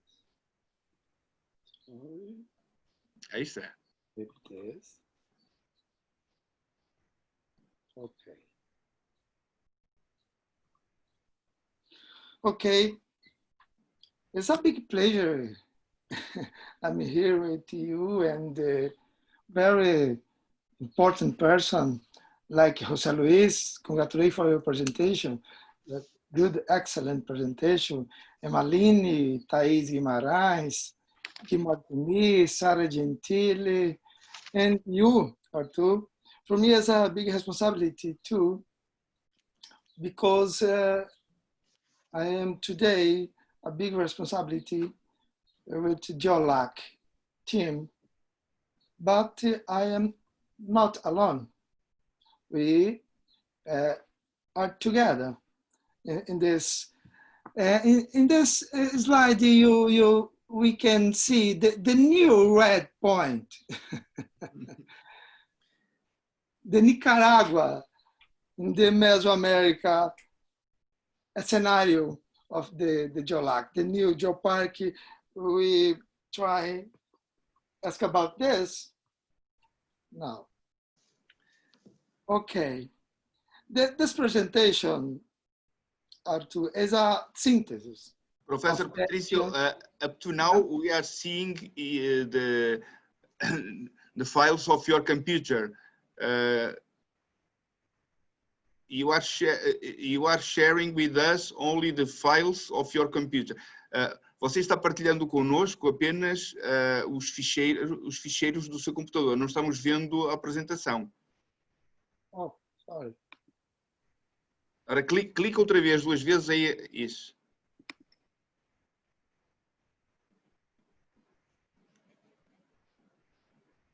A ver.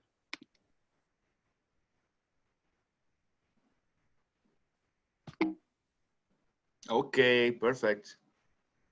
Okay. Sorry. Agora estamos vendo a sua apresentação, tem o seu nome e tem o logo da Cátedra UNESCO. Yeah. É isso? Ok. Yes, okay. Ok. Mas tem uma caixa de diálogo que não quer sair aqui da frente e eu não estou conseguindo vencer. Ok. A ver se consigo. A caixa de diálogo sai, não se preocupe. Se você deixar... Você minimiza ela, Patrício, num tracinho que tem acima à esquerda. Sim, bebê. Só que o comando aqui não está funcionando. Até que eu sei minimizar, não estou conseguindo. A ver. Okay. Mas mudou aqui a slide. Ele passa, ele avança, não se preocupe. Já está. Perfeito. Então, this presentation, Arthur and everyone, sorry for this problem, is a synthesis of the actions of the global network of geoparks for Latin America and the Caribbean in the period of the 2019 and the 2020. It is also an opportunity to present some important concepts for UNESCO World Global Geoparks and for the territories and interested people to learn more about the topic of geopark and or are preparing dossiers or documents that may contribute to an application for the UNESCO International Program for Geoparks. It is being presented as part of the summer course for UTAD, of course, UNESCO Chair on Geoparks, Sustainable Regional Development and Health Lifestyle. Our participation is the representation of the coordination of the GEOLAC, and it is also the representation of Araripe UNESCO Global Geoparks UNESCO territory, of which I am a participant of the management since February 2020. We are in the coordination of the network of Latin America and Caribbean Geopark with the great challenge of talking this network, of the ground, and making it a reality for the territories that make up the global geoparks network for Latin America and the Caribbean. This course involves the main names and institutions like the two Geoparks projects and the world, and it is a pleasure to be part of the group led by Dr. Arthur Sá, Emma, Elizabeth Silva, Ronaldo, Elena, and the others important persons. About the participation and networking, the first question that occurs to use as why network?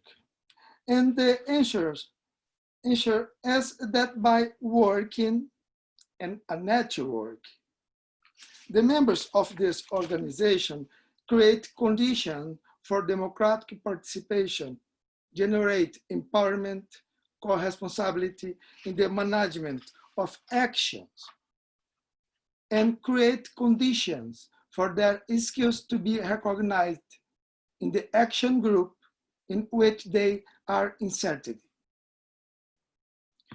It is a set of important concepts for geoparks. We are thinking of initiatives to operate in UNESCO territory. The geopark would have a defined territory, boundary, cultural identity recognized locally, national or internationality, heritage of international, national or regional materials value, which may be geological, paleontological or other, or intangible heritage, with performance and management to operate under a bottom-up methodology.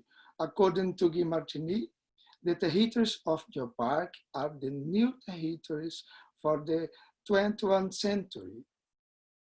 And we speak about democracy, because democracy is a value, a principle, a form of government that has foundations in the will of the people. In most countries, it is submitted to a representation chosen by vote, by the majority of valid votes. That it can arrive, as in the Brazilian case, a candidate to be elected in the last election for majority with single majority of a total of 39 of valid votes. When we say that acting in a network is a possibility to strengthen the environment of decision and, of course, of democratic participation. It is already, therefore, an excellent idea to work in a network, because in a network, we learn and act to improve the quality of our participation democratic, which is undoubtedly a currently issues to discuss democracy. In our case, to discuss democracy and participation in Latin America and the Caribbean. That from its birth to the West in market by an intense process of limitation of fundamental human rights and guarantees. Participation as therefore the key to the functioning of networks at GEOLAC and GGN is not different. We can conclude a priori that the participation or the low participation in the global geoparks network is one, for me, of the regions for the low approval of Latin America projects and territories in the international geoscience and geoparks program of UNESCO Global Geoparks. Participation as the act of sharing knowledge, to share and to learn new things. It is an opportunity to value knowledge, whether traditional, popular, or academic. Through free participation, knowledge becomes an help to integrate peoples and not to exclude people. Participation, therefore, is a channel for interacting and exchanging successfully experience and sharing the learn of actions that have not reached their goals, thereby reducing internal costs to achieve goals and involve people in the management process. Participation helps to find our place in the group. That is how your technical qualifications or individual qualities can be better used. In practice, it is to divide tasks, actions, responsibilities for people with the best qualities for each task, action, and responsibility. But this is only possible if there is effective participation, not only listening to the group, but interacting with the group. Beware of people who say they participate but say nothing. Do not express themselves freely. It can be a way to avoid assuming responsibilities in the group. And in general, they are the people who most complain about managers. About the specificities of GEOLAC and the development dynamics, challenges, and social interactions.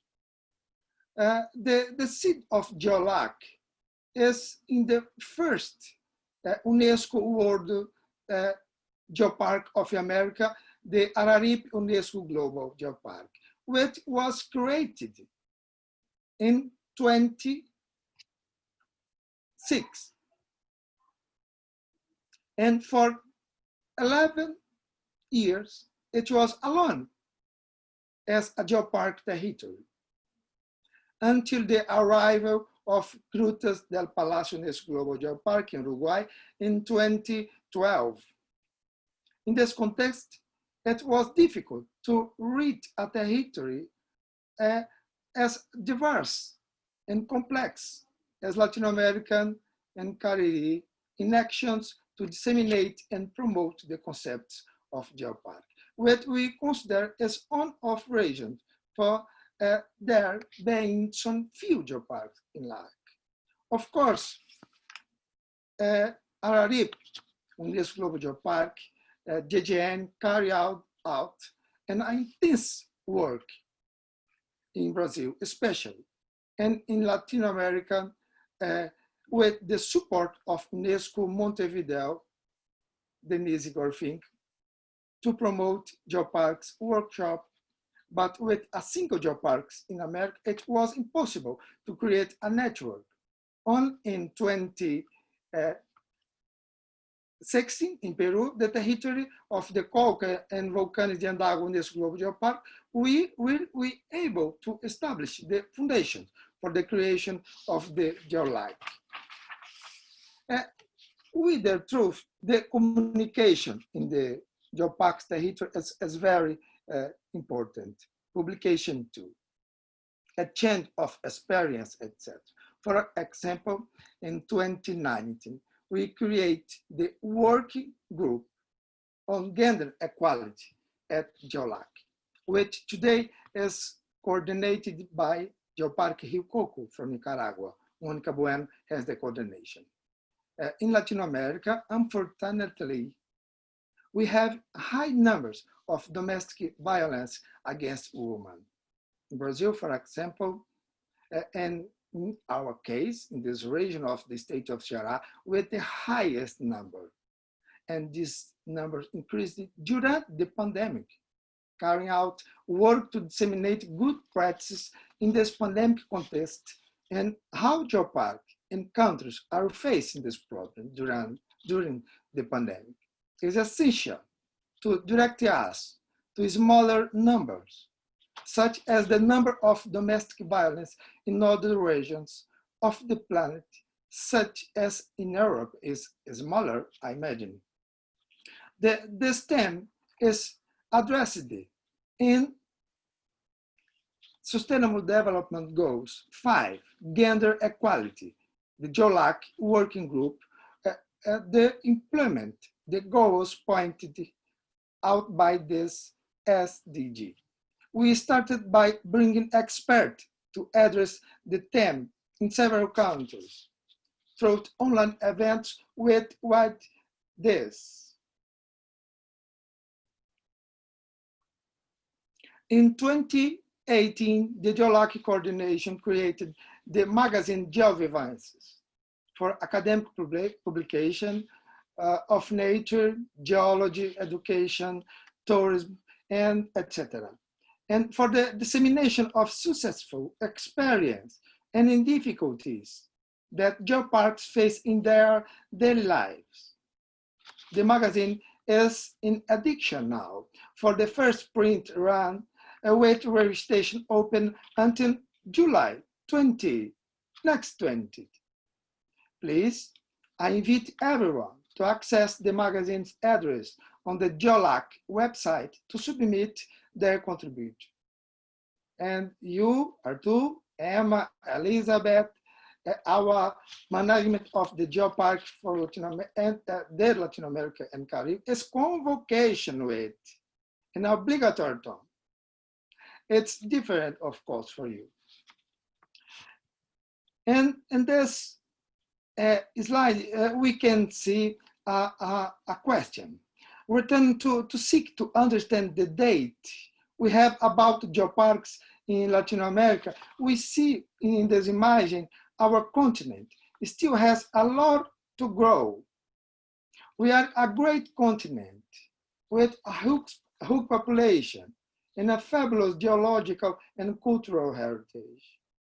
Compared to the GGN date, recently updated with the territories approved in 2019, but for reasons of UNESCO bureaucracy not yet integrated in the Geoparks family, we have 153 UNESCO's World Geopark, and for 8 countries that host geoparks include only new geopark in Mesoamerica, Rio Coco UNESCO Global Geopark in Nicaragua. Located in the northwest of Nicaragua, the main attraction is the canyon of the Rio Coco, of course, indigenous populations that act strongly in the preservation of Amerindian culture and traditional knowledge with a strong impact on the identity of the local people. And a charming place and rich in culture, an open book of Mesoamerican history.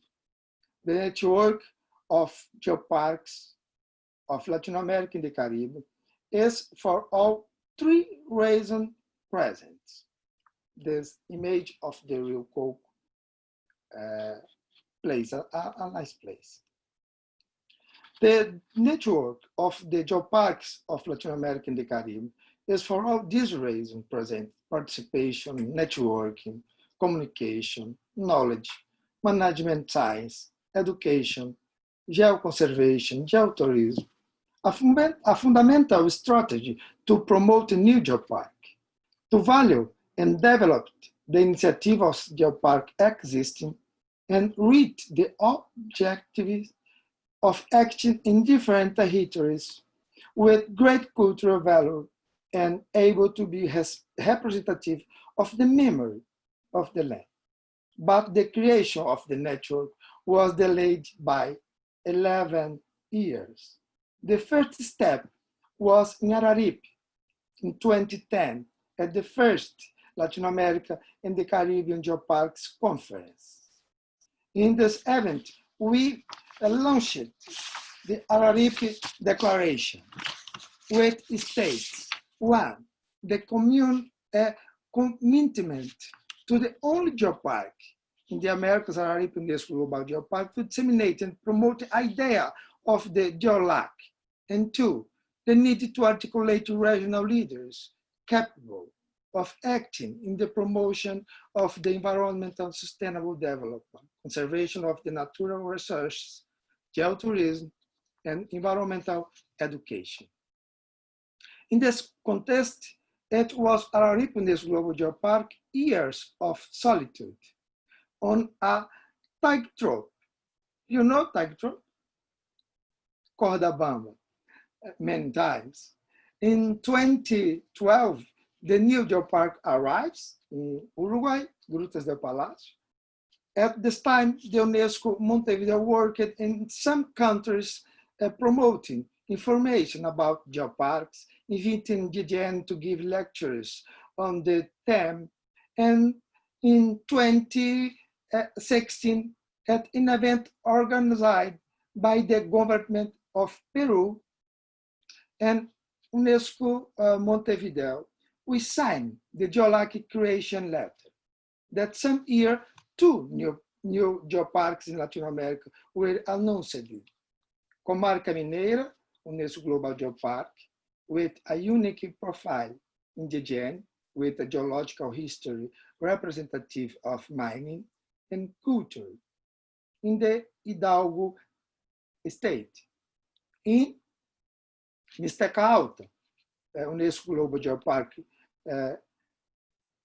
other place with the strength of the indigenous culture registered in the peoples still today present in the region, and in the management of the geopark, and in geology, through these terraces that served for the exploration of agriculture, generating these images that serve as a study for scholars from various areas of knowledge, especially geography. This Comarca Mineira image and the terrace of the Mixteca Alta UNESCO Global Geopark. Between 2016 and 2017, management was shared between the geoparks and Araripe UNESCO Global Geopark, Grutas del Palacio, Mixteca Alta, and Comarca Mineira were responsible for leading the creation of the institutes and organizing the formalization of the network in 2017 in Mexico, and at an event in the Comarca Mineira UNESCO Global Geopark occasion when the first board of coordinators was elected, composed of the Comarca Mineira, Araripe, Grutas del Palacio, and Mixteca Alta. In this order of position: coordinator, vice coordinator, general and financial secretary, and member of the board, Mixteca Alta. We approved the statutes at this meeting. And this year, in 2019, we held the election in a meeting in Montevideo in celebration of the 70th anniversary of UNESCO in that city. That current administration started its mandate on February 2020, with Araripe UNESCO Global Geopark in the general coordination, then our management in the GEOLAC, and then in March 2020, the COVID-19 pandemic is installed in the world. And you know, we are here in social distance. Today, we present to you any dates.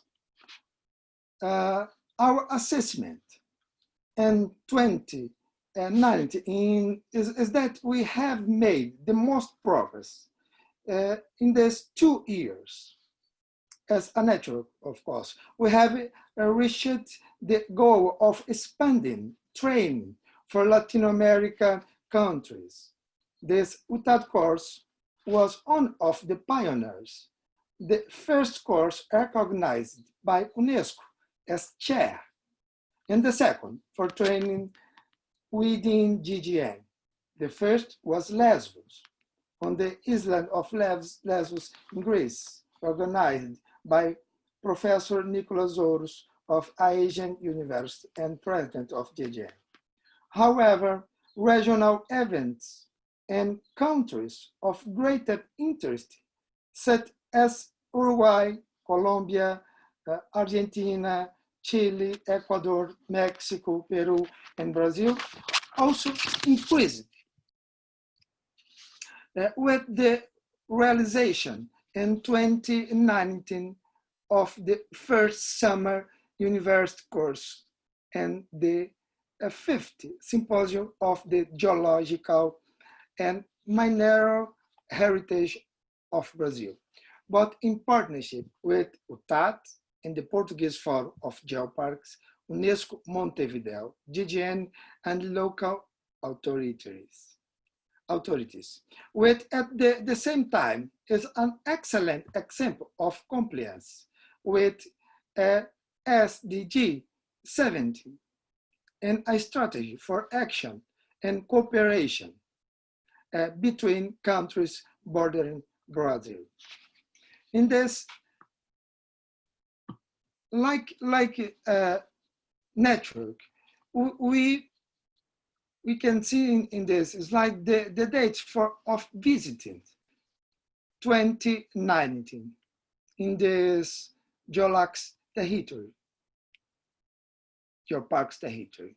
This is an image of the first summer university in Araripe, like this course of the UTAD. And this event in Colombia.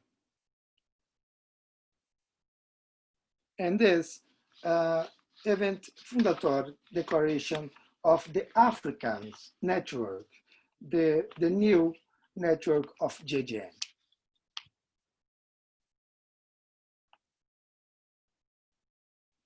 The intense mentoring and network work carried out by Araripe UNESCO Global Geopark as an example of network by GEOLAC as a network by UNESCO and GGN and by European institutions and geoparks such as UTAD and Arouca UNESCO Global Geopark were decisive for the Brazil would present this year 2 applications and 4 more applications from other Latin American countries.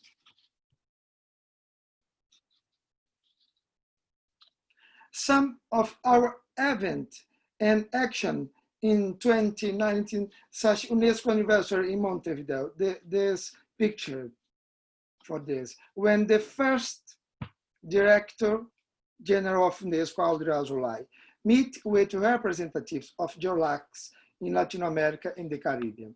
This occasion was very important because there were an approximation of geoparks to other UNESCO's territories, biosphere reserves, for example, in the region. So common in Europe and Asia, but an enormous distance between our Latin America countries, and in approximation with the UNESCO management bodies. The fact is that there began an engagement between us in the UNESCO. Before it was a flirtation. You know what a flirtation is? It is a promise of conjugality without any guarantee. This concept is Milan Kundera concept tell us in the unsustainable likeness of buying. Em português, a insustentável leveza do ser. And this in series now, as a joke, sorry, our presence on social media has increased and diversified, given more visibility to the work of our territory in our countries and not only in the country of origin. In 2022, we reshaped the third anniversary of the creation of Geoparks, and pandemics taught us how important it was to work in a network. We were already used the begin connected by Skype, WhatsApp, so it was easy to enter the world of digital courses, lives, like we did to celebrate our third anniversary, which was a big success for the public. This most 7,000 peoples alcanzadas to see. In final consideration, we currently have 8 institutional members and one individual member. The most recent we received in the network in 2018 in Babura, UNESCO Global Geopark in Ecuador, Cutralcura, UNESCO Global Geopark in Chile, in 2019, Colca e Volcanes de Andágua in Peru, and in 2020, Rio Coco UNESCO Global Geopark in Nicaragua.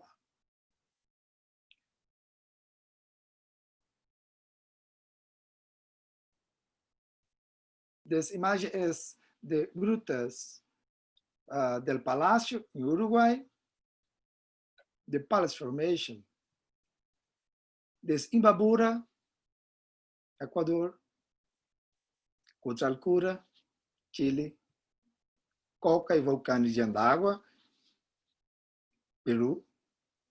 And today, 6 new territories in Latin America are applying for admission to the UNESCO International Geoscience and Geoparks programs in 2020.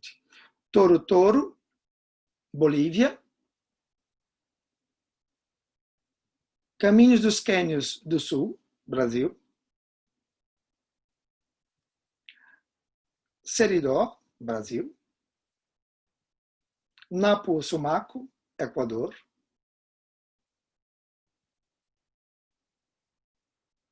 Tungurahua, Ecuador, and Huasteca Potosina, Mexico. All seek the UNESCO label to certify a tourist destination and international quality, with experience involving the local identities of this place, involving the people of the place and their culture, which tells a part of the history of the land in a unique way, and that seeks to carry out a revolutionary sustainable development projects, because it involves a holistic action to involve peoples with the revolutionary methodology, bottom up. The most of this territory have been operating as geoparks for over 1 year. The Seridó, over 10 years. For the new territories that are interested in becoming geoparks, I invite you to visit the UNESCO website, the GGN website, GeoLac website, or send a mail for us. Take the courses that are available Learn about the experience of other global geoparks. Visit these territories when the pandemic allows, of course, and get ready to fall in love. Fight every day. Fall in love, fight, and still defend peoples and their territories. Thank you very much, my friend. Thank you, Patricio, so much for your great and nice presentation about the reality of the Latin American Caribbean network. And we have already some interesting questions here waiting for you. The first one is from Emmaline Rosado from Mexico. She says, thank you, Patricio, for your presentation. Can you mention which are the specific goals of the working group of SDG 5? What aims to achieve this working group, and with which data are you working to set your deliverables? I slowly reproduce em português, please. Yes. Obrigado, Patrício, pela sua apresentação. Pode você mencionar quais são os objetivos específicos do Working Group para o ODS 5? Quais são os objetivos a atingir com este Working Group? E quais são os dados que este Working Group quer ter como resultado? Yeah, the results of the goals of the 5 ODS. In this moment, the working group is formatted by 4 persons of the Araripe, UNESCO Geopark, Cultural Cura, Patricia Herrera, Carles Canet, Comarca Mineira, and Elga Chilepan of Uruguay, and Araripe, UNESCO Global Geopark. And the starting the works, of course, the horizon is, how do you say, Arthur, cumprir os objetivos e as metas que já estão apresentadas como objetivos, sim. To achieve the goals and the goals and goals. The goals. Target. And the targets, yes. The goals and the targets that are already defined. Yeah. So, and Emma is welcoming this working group. It's not closed working group, okay? Okay. It's it's the invitation. Now she needs to take this into account. Okay, we have another question from Jose Gomez from Colombia. He said, how does the gender work team work towards building spaces for participation and equality for multiple gender identities? How to achieve effective strategies that do not simply refer to generating numbers in favor of the indicators? So more or less in Portuguese, como é que este grupo de trabalho está a fazer para construir espaços de participação e igualdade para identidades de género múltiplas? Muito bem, vou falar em português e você ajuda. Ok, e depois a segunda parte é, e como alcança efetiva ou desenvolve efetivas estratégias que não refiram simplesmente que não se refiram simplesmente a números, mas sim a favor dos indicadores. Okay, if the question is the Spanish person, yeah, de uma pessoa aqui da América Latina, portanto ele fala espanhol. Okay. Yo voy a hablar en español para usted, en portuñol, muy malo portuñol, ¿no? Mas yo voy a hablar. Lo que pasa es que este Working Group es una iniciativa in start. Estamos a iniciar la caminada. Lo que temos em conta é que há uma necessidade de conhecer, em princípio, o que estão a ser os geoparques de Latinoamérica e o Caribe acerca de igualdade de gênero em seus territórios. Este é um horizonte que tentamos fazer este ano, mas que a pandemia atropelou a todos nós, nos atacou muito de frente. Então, este é um objetivo que temos em conta. Outra questão é que, quando nós vamos a conhecer o que estão a ser, se há boas práticas, vamos a reproduzir. Bajo uma estratégia de educação, em seminários, em aportes, artículos, etc., acadêmicos ou não acadêmicos. ¿Sí? Esto es un horizonte. Y además, es intento de este grupo oír las personas del territorio, o que intentan, lo que necesita, qué prioridades tiene acerca de este tema. ¿Sí? Para que se elijan prioridades de trabajo para la GEOLAC y que a partir de la GEOLAC starta uma orientação para territórios de geoparques para Latinoamérica e o Caribe. Okay, another question, this from Maria Rocha from Portugal. She said, Dear Patricio, I understand that the GEOLAC is very recent, but do the aspiring geoparks and projects are aware of your existence and count already with your technical assistance and shared experiences as a true mechanism of cooperation in the region? Sorry.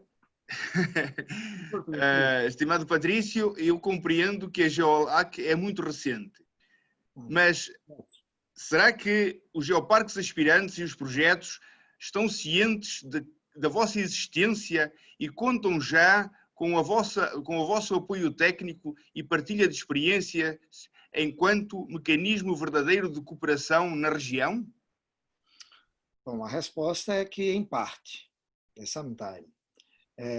Nós temos 3 anos de existência, mas temos, como ela é portuguesa, eu vou falar em português, nós temos um largo tempo. O Araripe tem 14 anos que está a falar do conceito de geoparque. Por isso que eu abordei na minha apresentação o conceito de geoparque. Compreender o que é geoparque é fundamental. Mas nós estamos com uma experiência exitosa na América Latina, através da UNAM, que é a Universidade Autônoma do México, que apoia iniciativas em toda a região, como bem lembrou José Luis. Nós temos o curso da UTAD, que tem o privilégio de ser uma universidade portuguesa, que alcança o Brasil, mas em tamanho é um continente, e há 30 projetos e áreas no Brasil interessados em transformar em geoparque.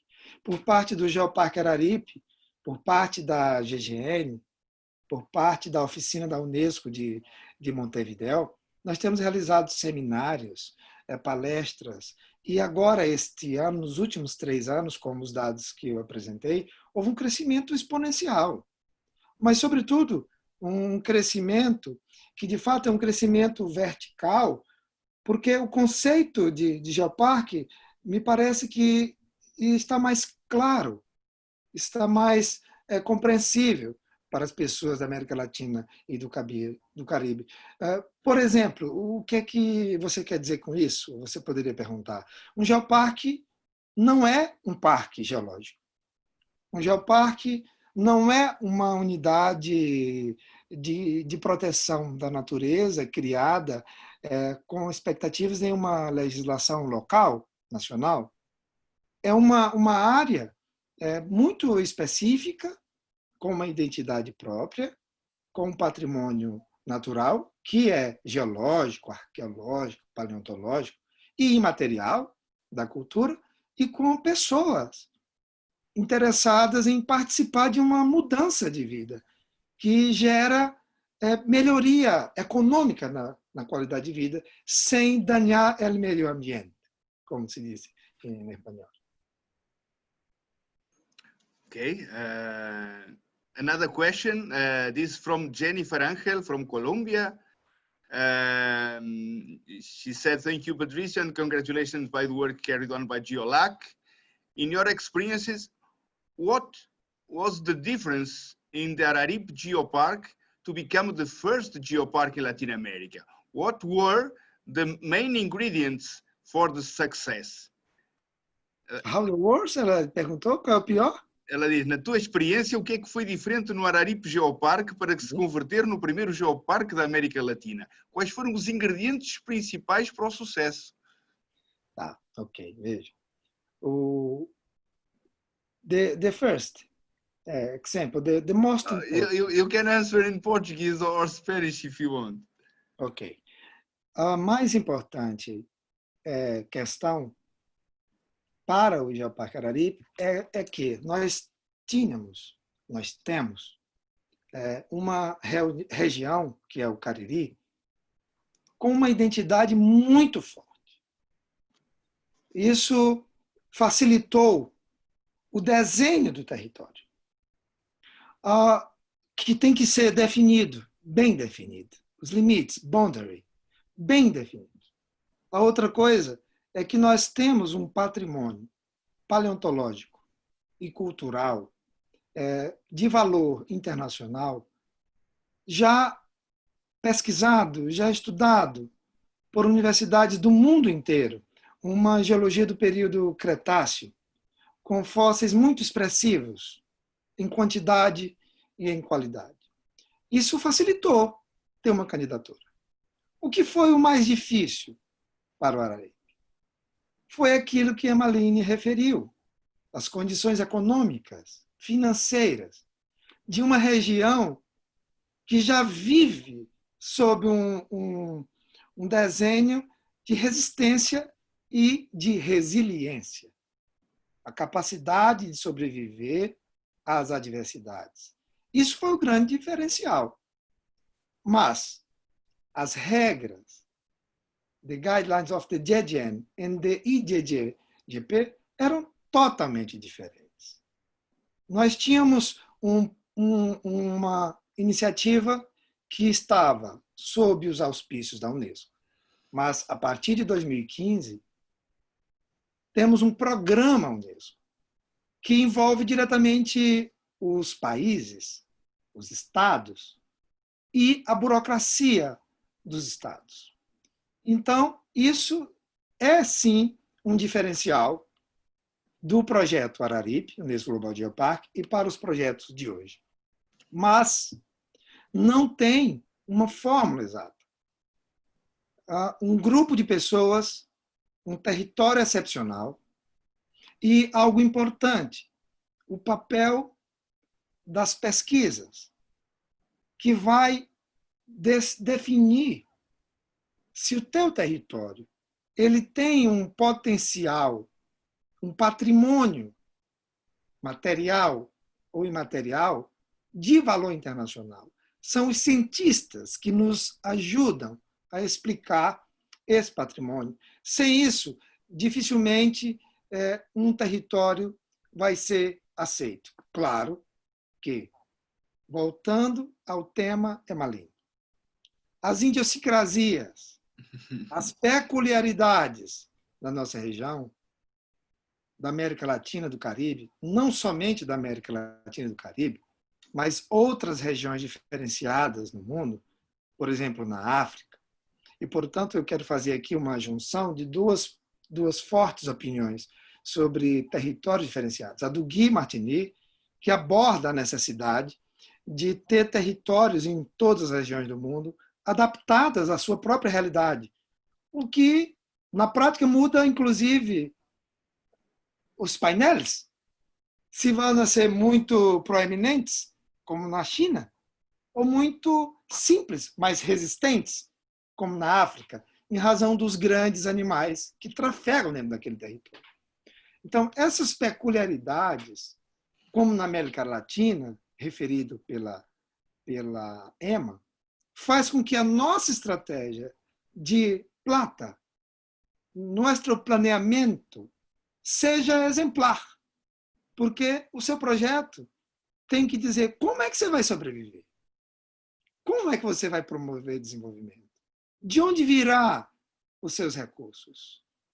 E com quem você vai trabalhar? Que pessoas? Que instituições?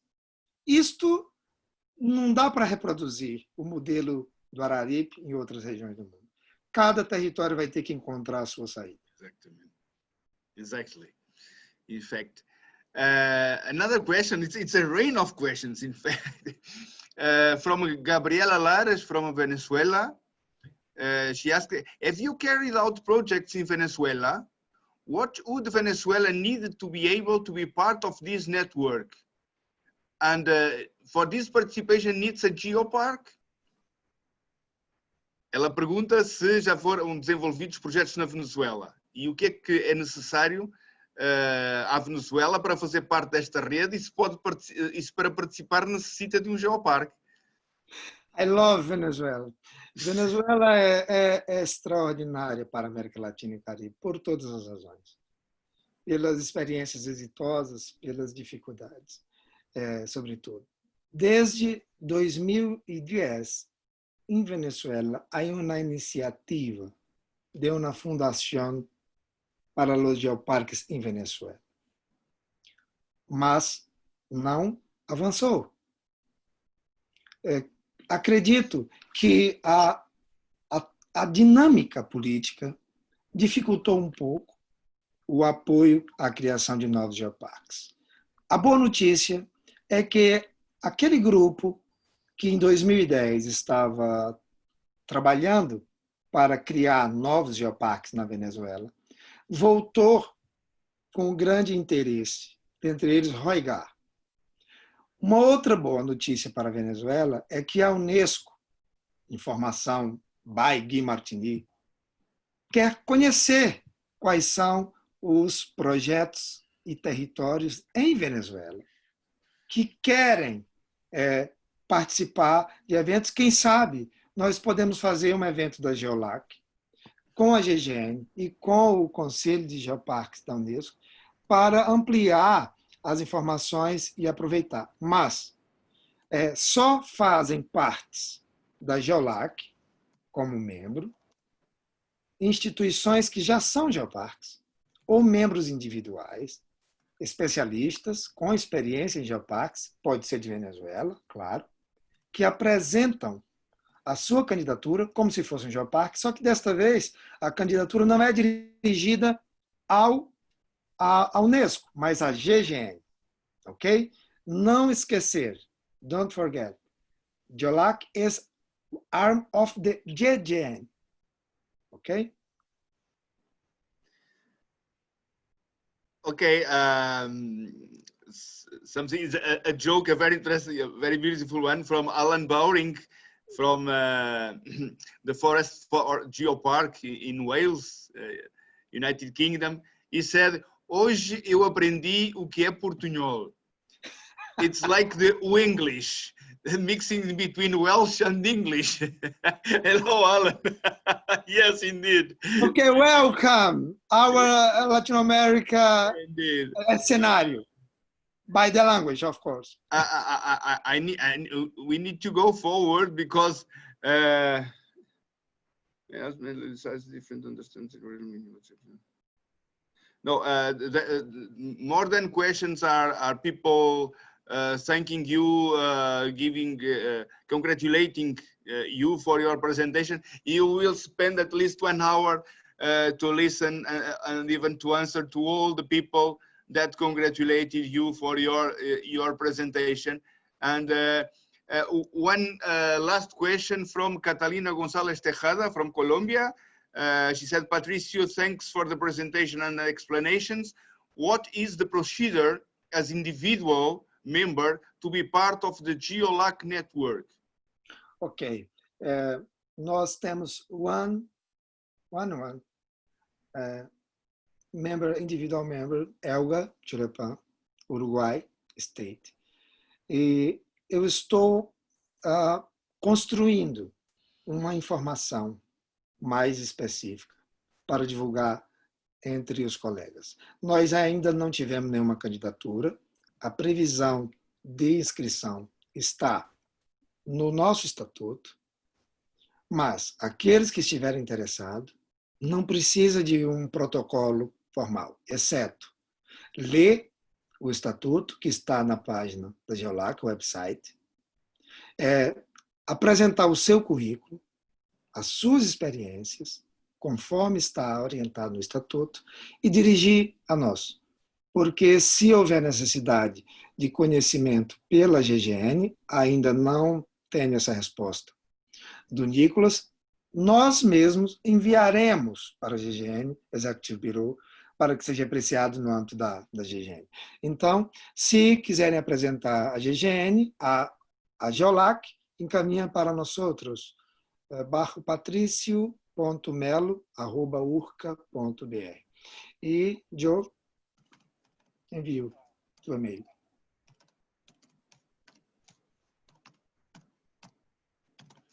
Okay, I have the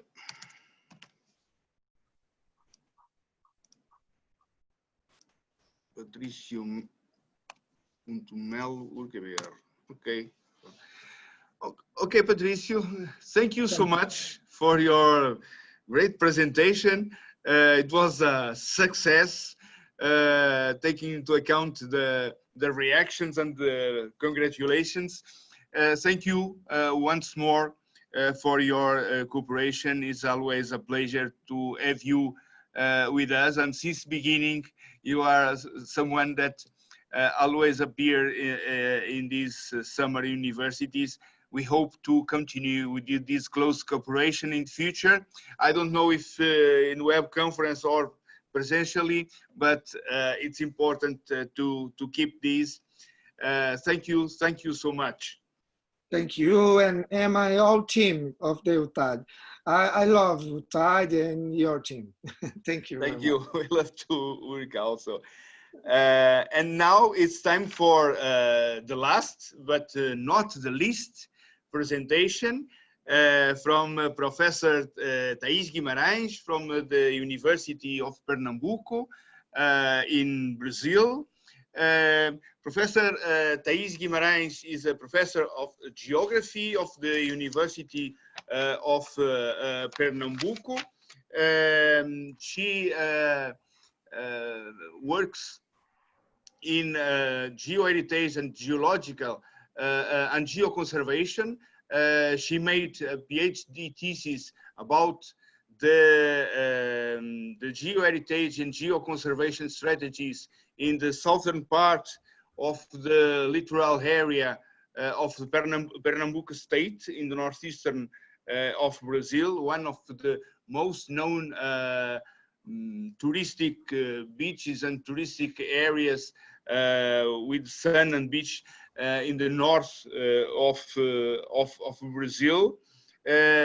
But since long time that she developed a program with her students regarding with the geocommunication. She developed a lot of tools and strategies, and recently with this situation related with COVID-19 pandemic, she created a routine for a week lives in Instagram that was a major success in Brazil. So today she will share with us a presentation about the need and the importance of the geocommunication, challenges and opportunities during the COVID-19 pandemic. So, Professor Thaís Guimaraes, thank you for the acceptation of our invitation. It's a pleasure and an honor to have you with us, always with your beautiful smile and with a big capacity of communication. So the floor is yours. Let us to know a little bit more about this theme. Hi, Professor Arthur. Hi, Emmaline. and colleagues. Good afternoon, good evening, good night. Thank you, Professor Arthur, for the invitation, for the opportunity. Thank you very much. You're welcome. It's a pleasure to be here today to have a conversation about our experience with geocommunication in the moment, in difficulty in the moment. I would like to thank the students that are involved in this project. Leonai, Elisa, Breno, Karine, Erica, and all those who somehow participated. My slides are in English, but I feel more comfortable speaking in Portuguese.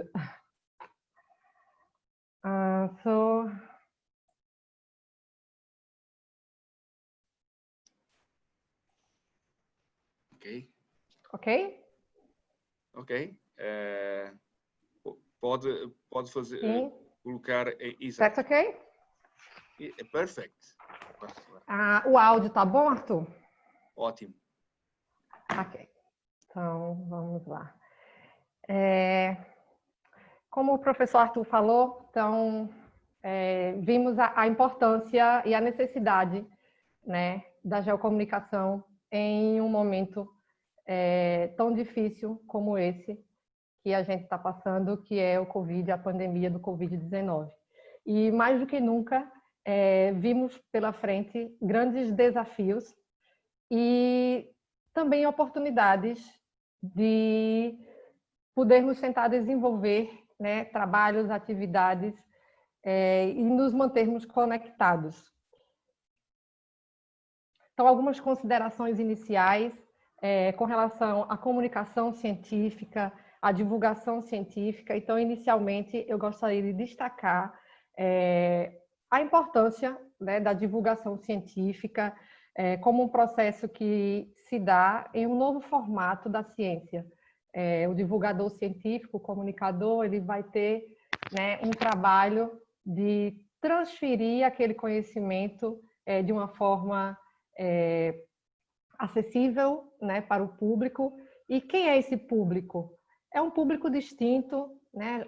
A divulgação científica ela vai abranger desde o público infantil até, né, os idosos, a terceira idade. E aí eu trouxe algumas, né, duas lembranças de momentos nossos no nosso antigo normal, uma ação de uma palestra com crianças e uma ação, né, de geocomunicação e geoeducação, porque eles estão, né, caminham juntos, não tem como dissociar, separar geoeducação e geocomunicação.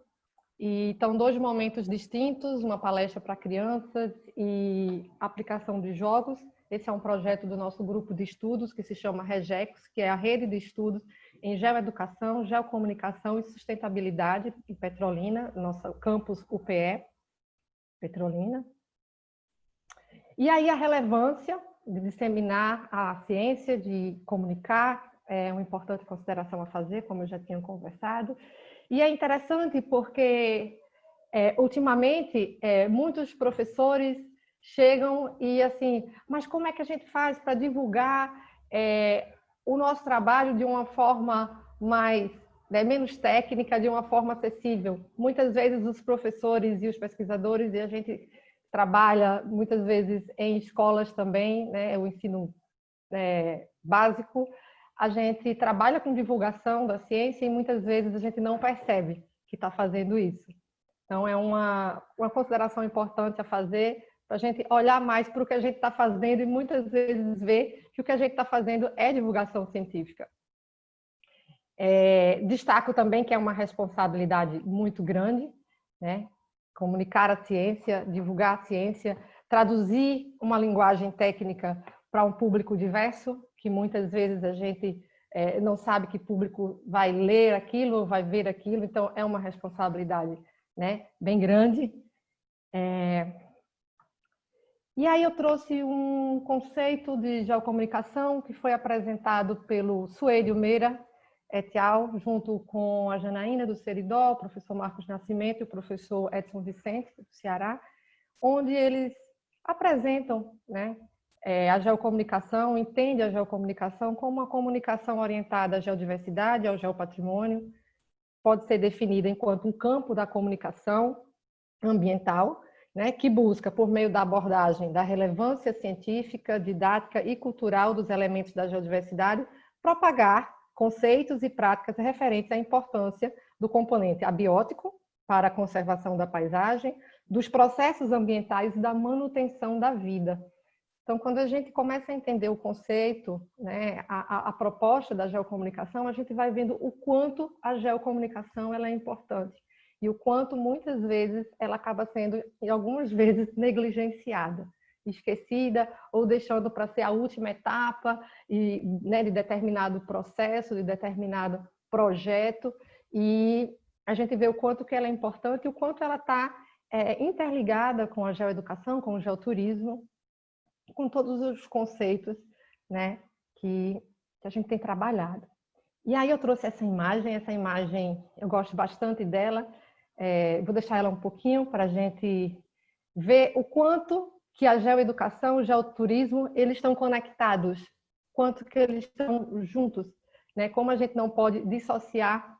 E aí a gente vê os elementos bióticos, um afloramento, né, um elemento abiótico, e nós temos aí 2 elementos culturais já, né, um painel informativo e uma pequena mesa, né, que faz parte ali culturalmente, né, na nossa sociedade, de sentar, de apreciar a paisagem, de sentir a natureza e de se alimentar, né, com os nossos parentes, com os nossos familiares. Então, dito isto, onde e como comunicar? Então, museus de interpretação, palestras. Aqui a gente tem uma imagem do Grand Canyon e do Museu de Náutilus, no Geoparks.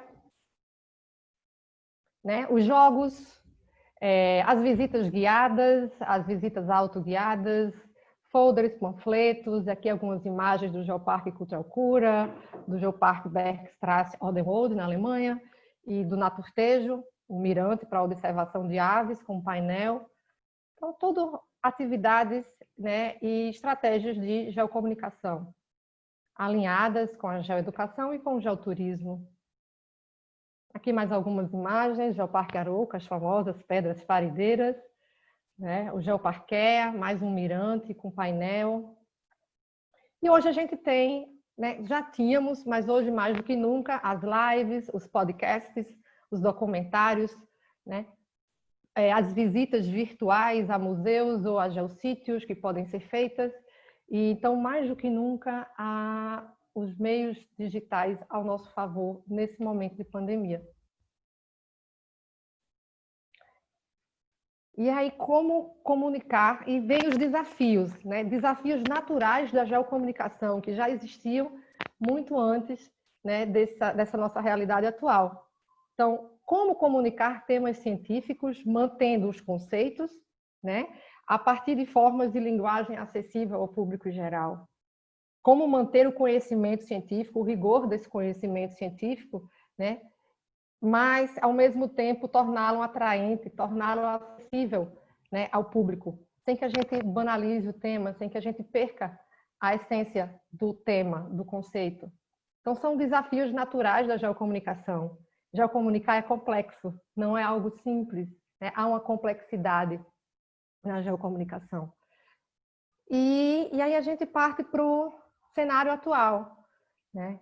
Então, algumas considerações sobre esse cenário que a gente vive. Então, estávamos vivendo atualmente numa tendência do negacionismo da ciência, então a gente já vinha, né, com essa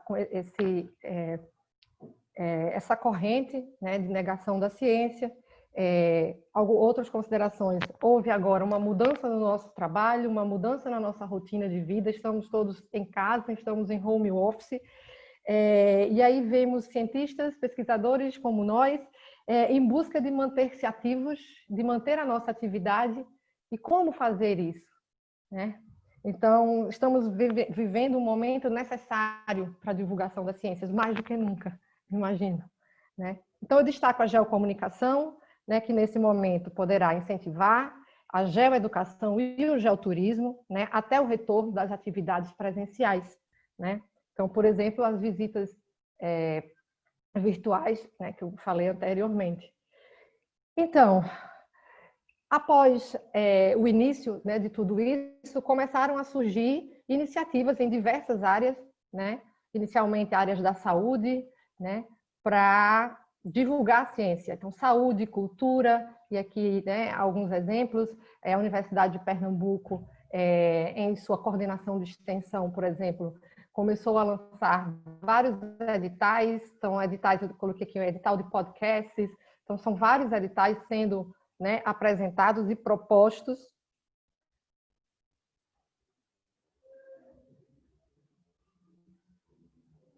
E aí, mais uma vez, né, a nossa realidade atual. Então, como é que a gente dá continuidade às nossas atividades? O que fazer? Nossas excursões, né, presenciais de campo não poderão mais ser feitas.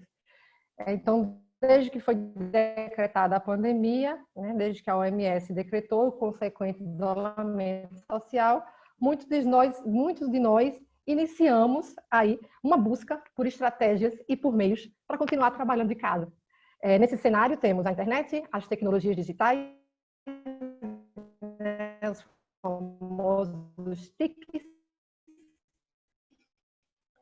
como meio de comunicação com o mundo.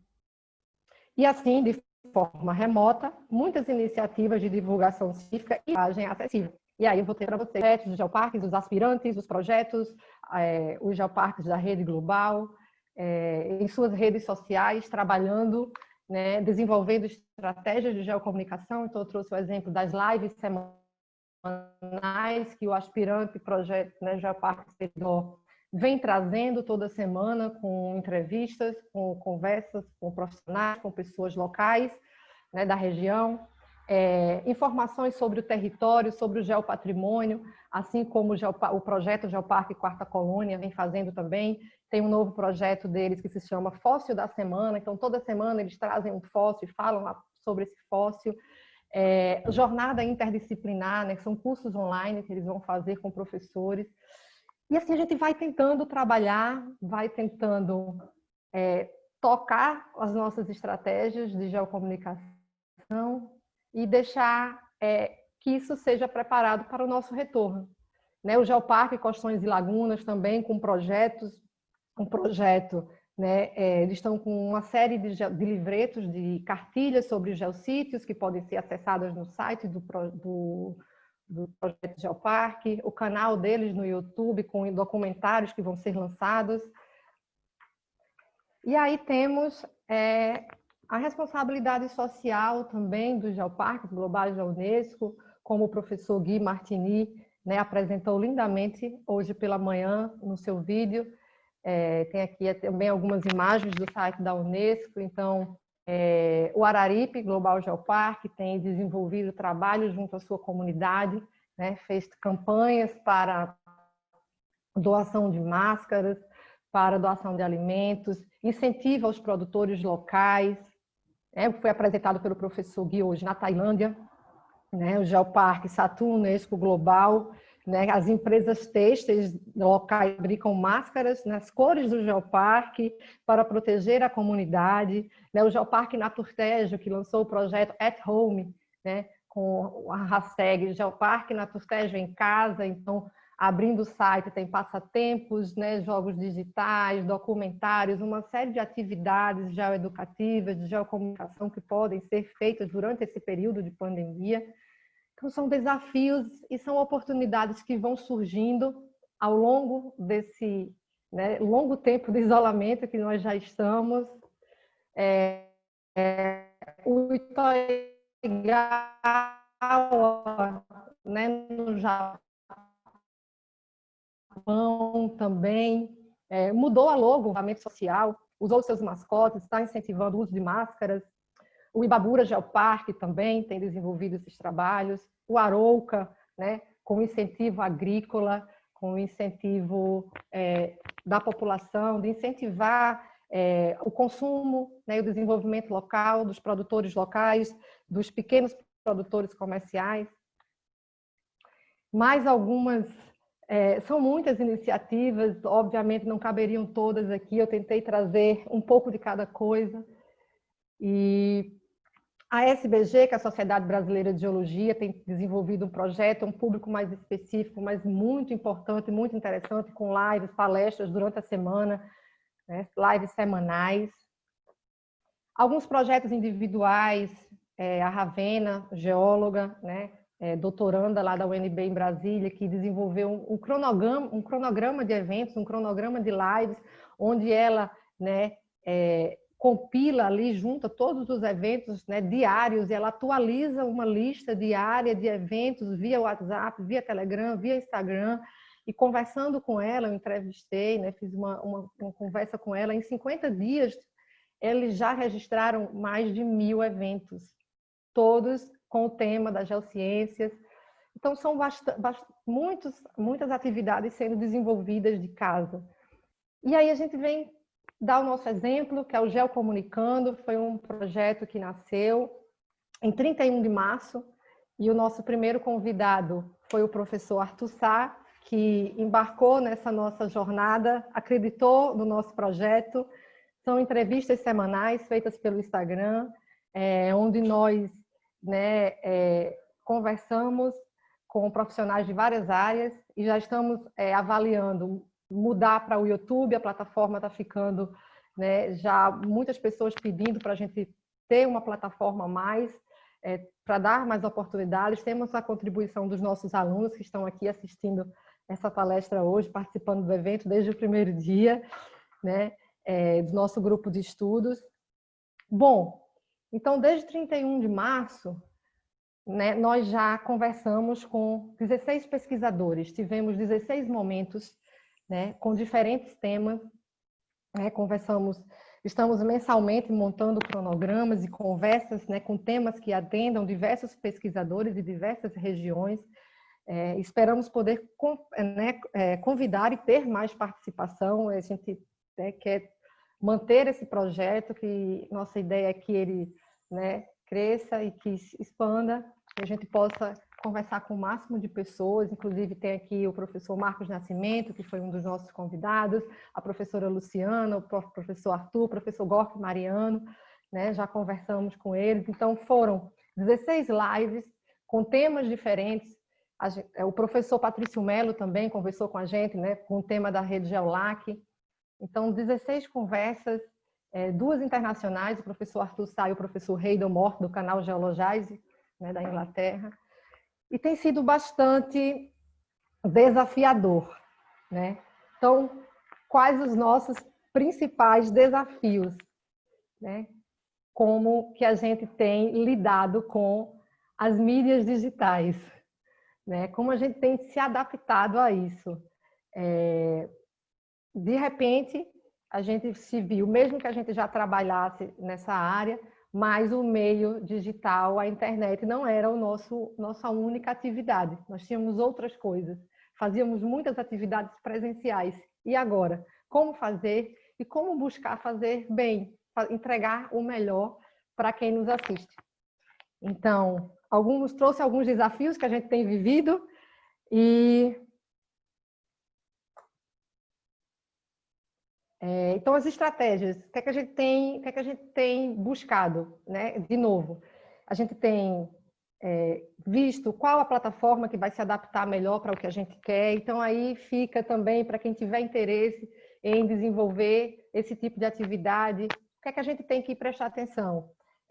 Qual a plataforma que vai se adaptar melhor às suas necessidades e à especificidade da atividade que você quer fazer, né? Quantas pessoas a plataforma comporta? As lives do Instagram não tem um número X de pessoas, né? Você pode já, por exemplo, outras plataformas, elas vão te dar ali 300 pessoas.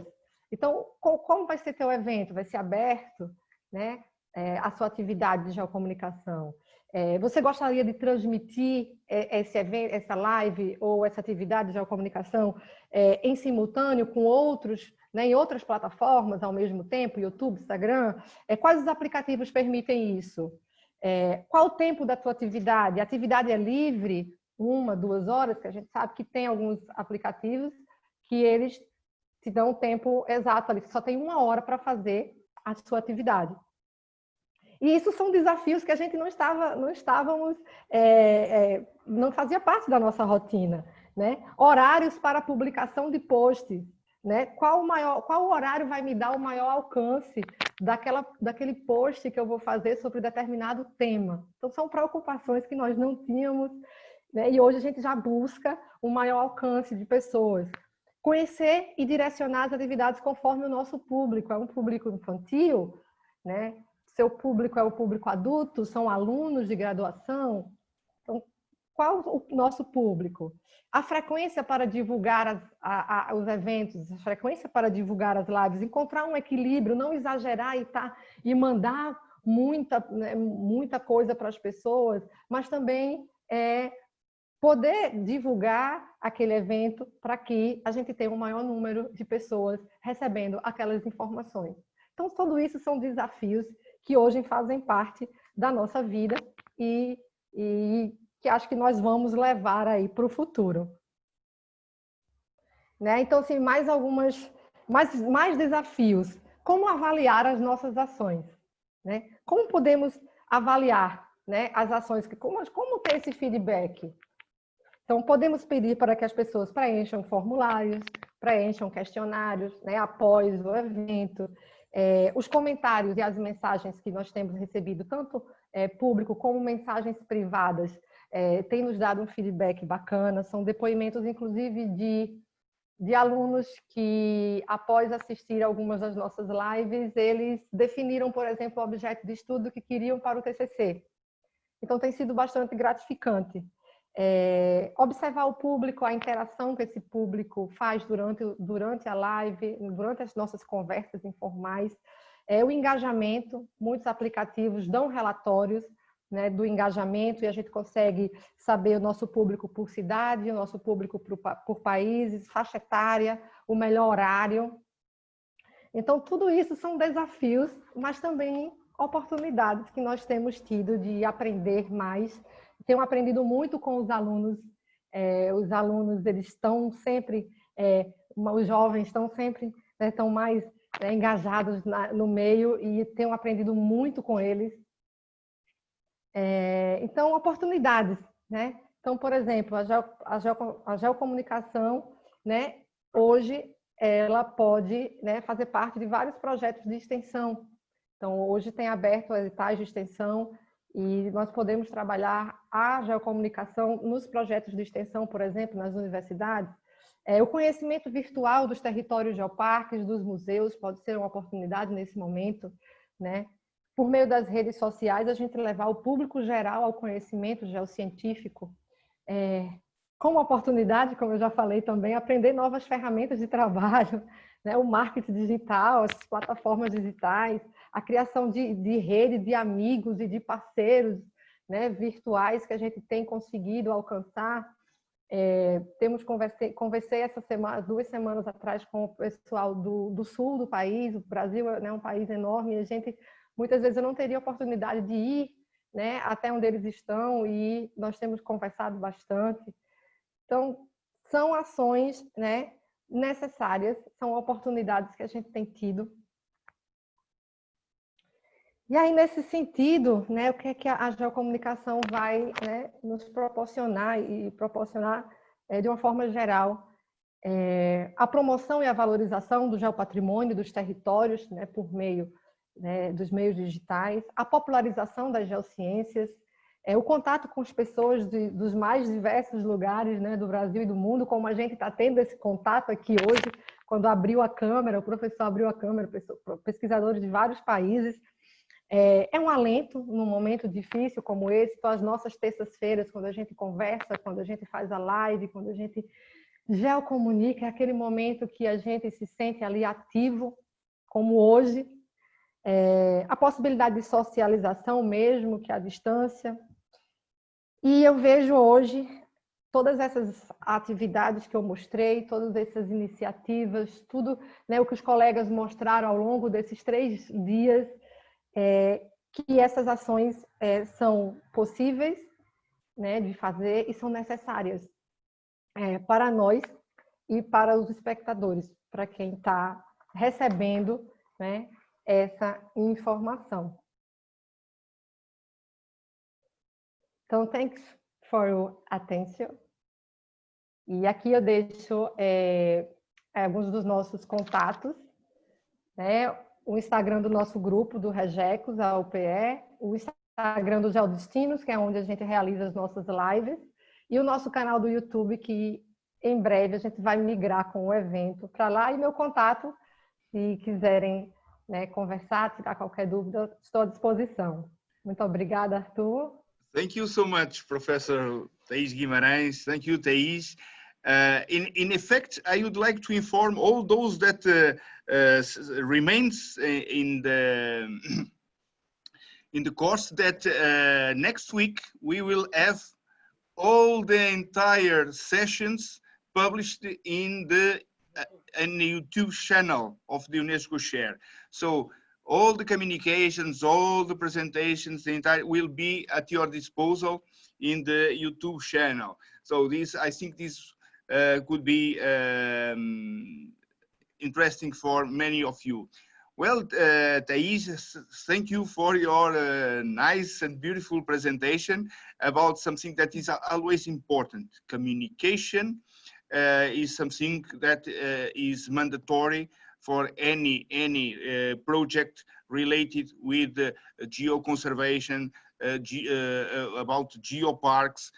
We must be aware that every time we need to know how to communicate properly. And you share with us, despite being Portuguese, your slides are very beautiful in English, so for sure a lot of people follow your ideas. And for example, when you start, we have 79 people online, and when you finish, we have 84, so increased even. So was very nice. So I'm looking to see if I have some question.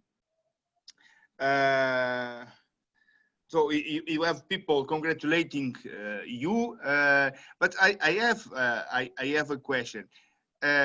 What is the main challenge that you face every time that when you need to communicate something related with the geosciences? What is the main challenge to you? Is the language? Is the way to communicate? Is to develop the strategy? What is the main challenge for you? Pode me ajudar em português, Arthur? Posso. Qual é para você o principal desafio quando tem que comunicar algo de geociências? É a estratégia? São os materiais? É a linguagem? Eu gostaria de dizer que tudo é um desafio. Everything is a challenge. Tá. E primeiro a gente tem que identificar o público. We need to identify firstly the public. Muitas vezes não dá. Um painel, por exemplo, a gente não tem como identificar o público. Ali vai para adulto, criança, mas eu acredito que o mais difícil, assim, o desafio maior é transcrever a linguagem técnica, científica, para a linguagem informal, a linguagem acessível, sem perder o conteúdo. Okay.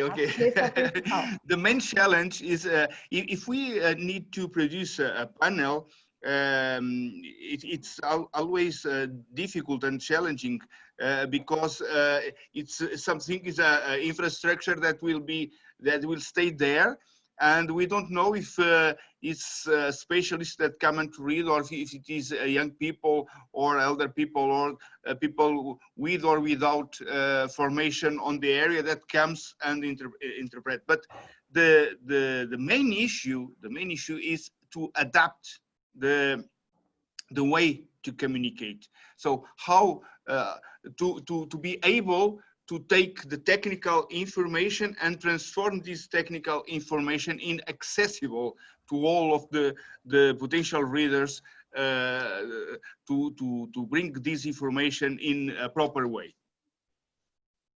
Como eu me inspiro?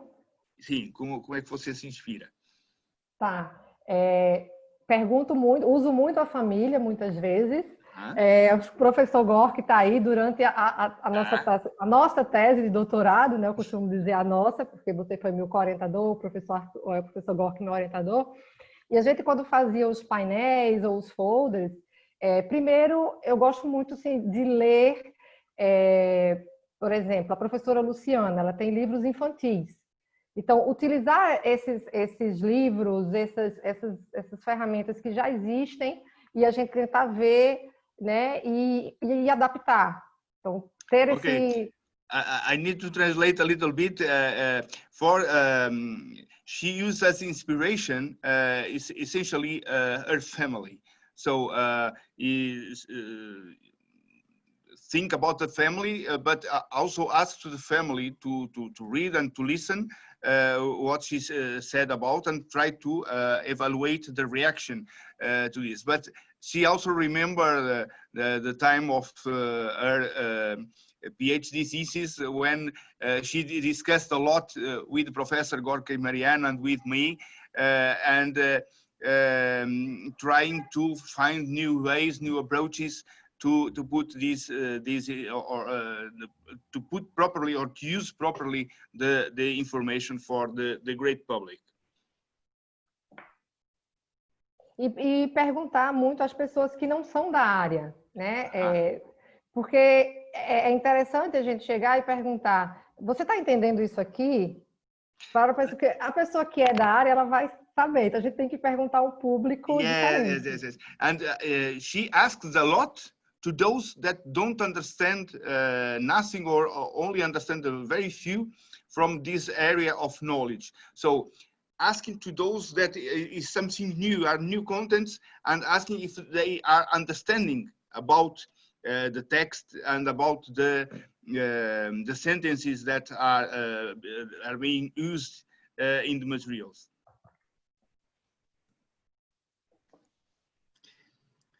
Okay, Thaís, we have some questions here from que bom. From José Gomes, from Colombia. He asked o que você considera a chave para aproximar o público não especializado do conhecimento geocientífico. So, following Patricio's decision, you can answer it in Portuguese, in Spanish, or in Portunhol. O lúdico encanta bastante se o público for criança. Essa pergunta aqui, né, de como aproximar o público não especializado. Não especializado do conhecimento geocientífico, exatamente. Sim. O lúdico, né, deixar atrativo. As estratégias, elas vão variar de acordo com o que você está utilizando. Por exemplo, um painel, né? Hoje eu olho os painéis, por exemplo, os painéis os painéis informativos que eu construí lá no mestrado e o do doutorado, e muita gente olha e fala: eu colocaria menos texto aí, né? Então, para os painéis existe uma estratégia, né? Mapas coloridos, informações interessantes, aquela boa pergunta no começo: você sabia que isso é assim? Né? Você conhece?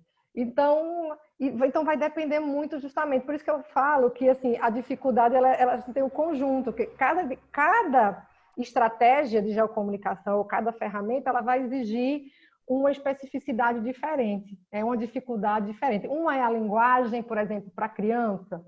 A linguagem para criança. A Luciana, a professora Luciana que está aí, ela sabe como é difícil, né? Outra é se você vai ter um painel no sol, na praia.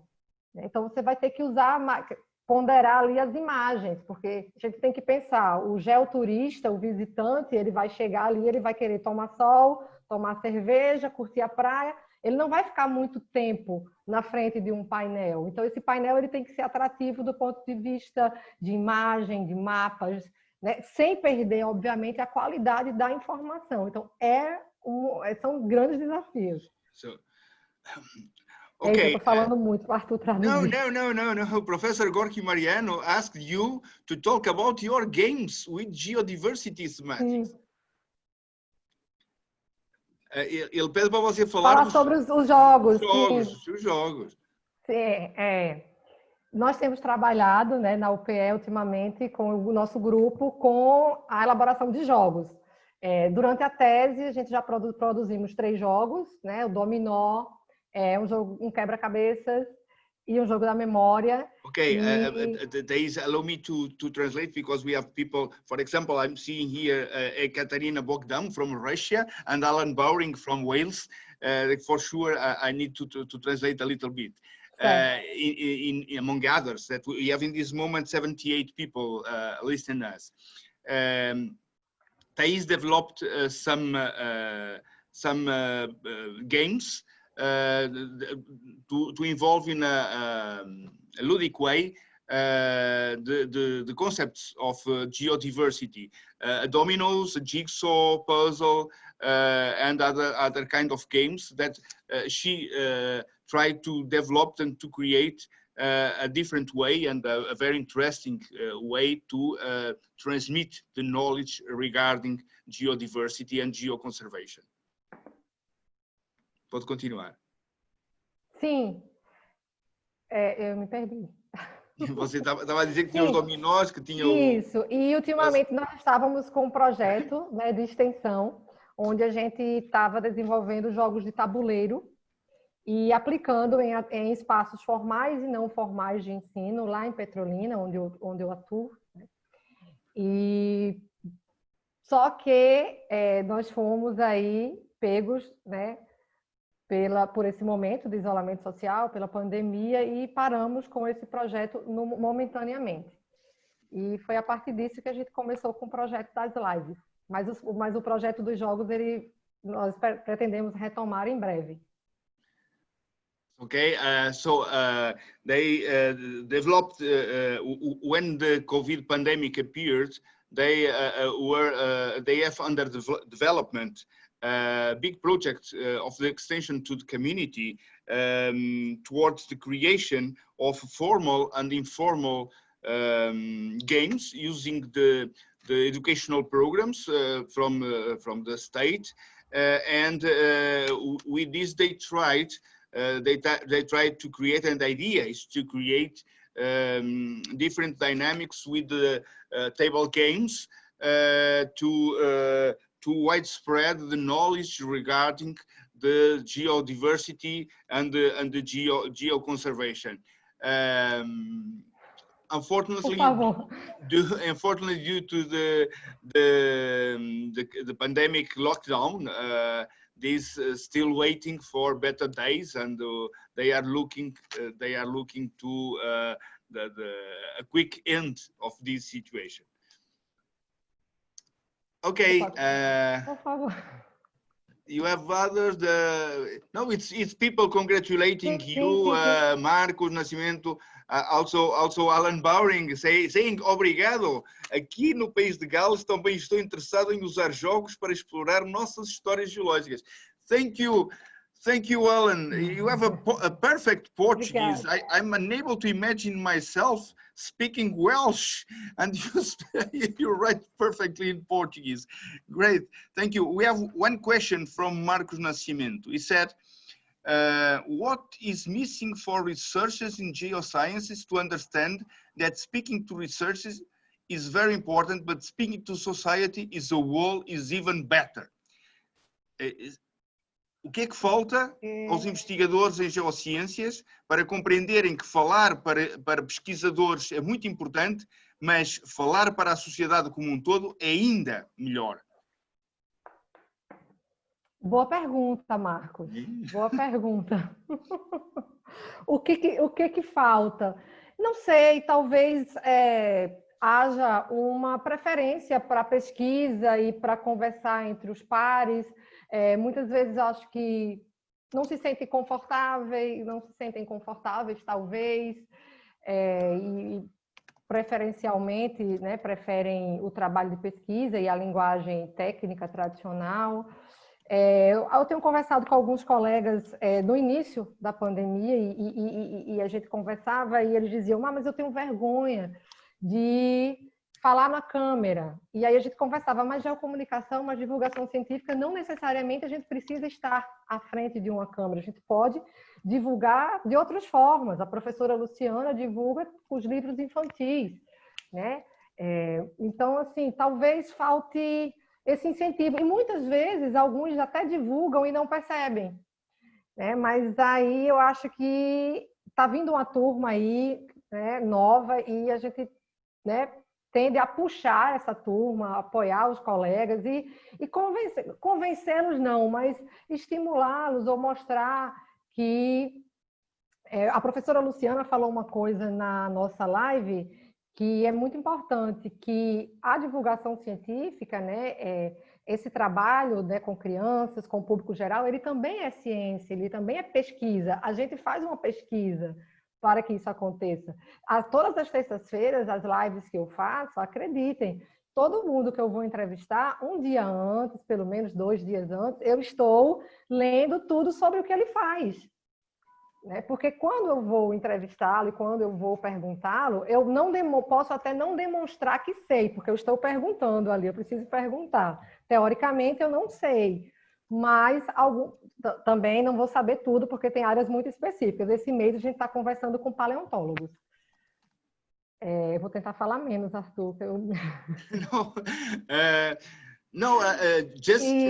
Mas tem toda uma pesquisa por trás disso, e é isso que as pessoas precisam entender, que divulgar a ciência, que esse trabalho que a gente faz, principalmente valorizar a extensão universitária, isso é muito importante. Okay, it's a kind of rain of people congratulating you and talking about it. Was fantastic. People from Gustavo, Mexico. I'm practicing my knowledge in Portuguese language. Oh yes, and you have a very good teacher, in fact. And thank you. Muito obrigada a todos. Obrigada. Well, we are almost in the end. However, I apologize because someone asked me to talk a little bit about their project. I don't know. I confess that I forgot this, and in a moment I remember that someone asked me 5 minutes before the end to talk a little bit of the project. I don't know if this person is present or not. If it is present, please switch on the camera, the video camera, or the microphone. No? Okay, if no, no problem. I want a picture with all of you all together, so please switch on your cameras because we need to take pictures of all of you. And I want to thank to all of you with my eyes in your eyes, thanking you for your impressive participation, for your patience, your resilience, and all the people that during these 3 days, in effect, we obtained 316 inscriptions. Many of the people who were unable to connect by Zoom platform, but many people follow us in streaming. And here, up to now, we have 76 resilient people that stay till the end. And I would like to thank to all of you. We have here people from Mexico, Colombia, Brazil, Portugal, Romania, Uruguay, Spain, it's already, Argentina, and still appear people from Poland, from Angola, from United Kingdom.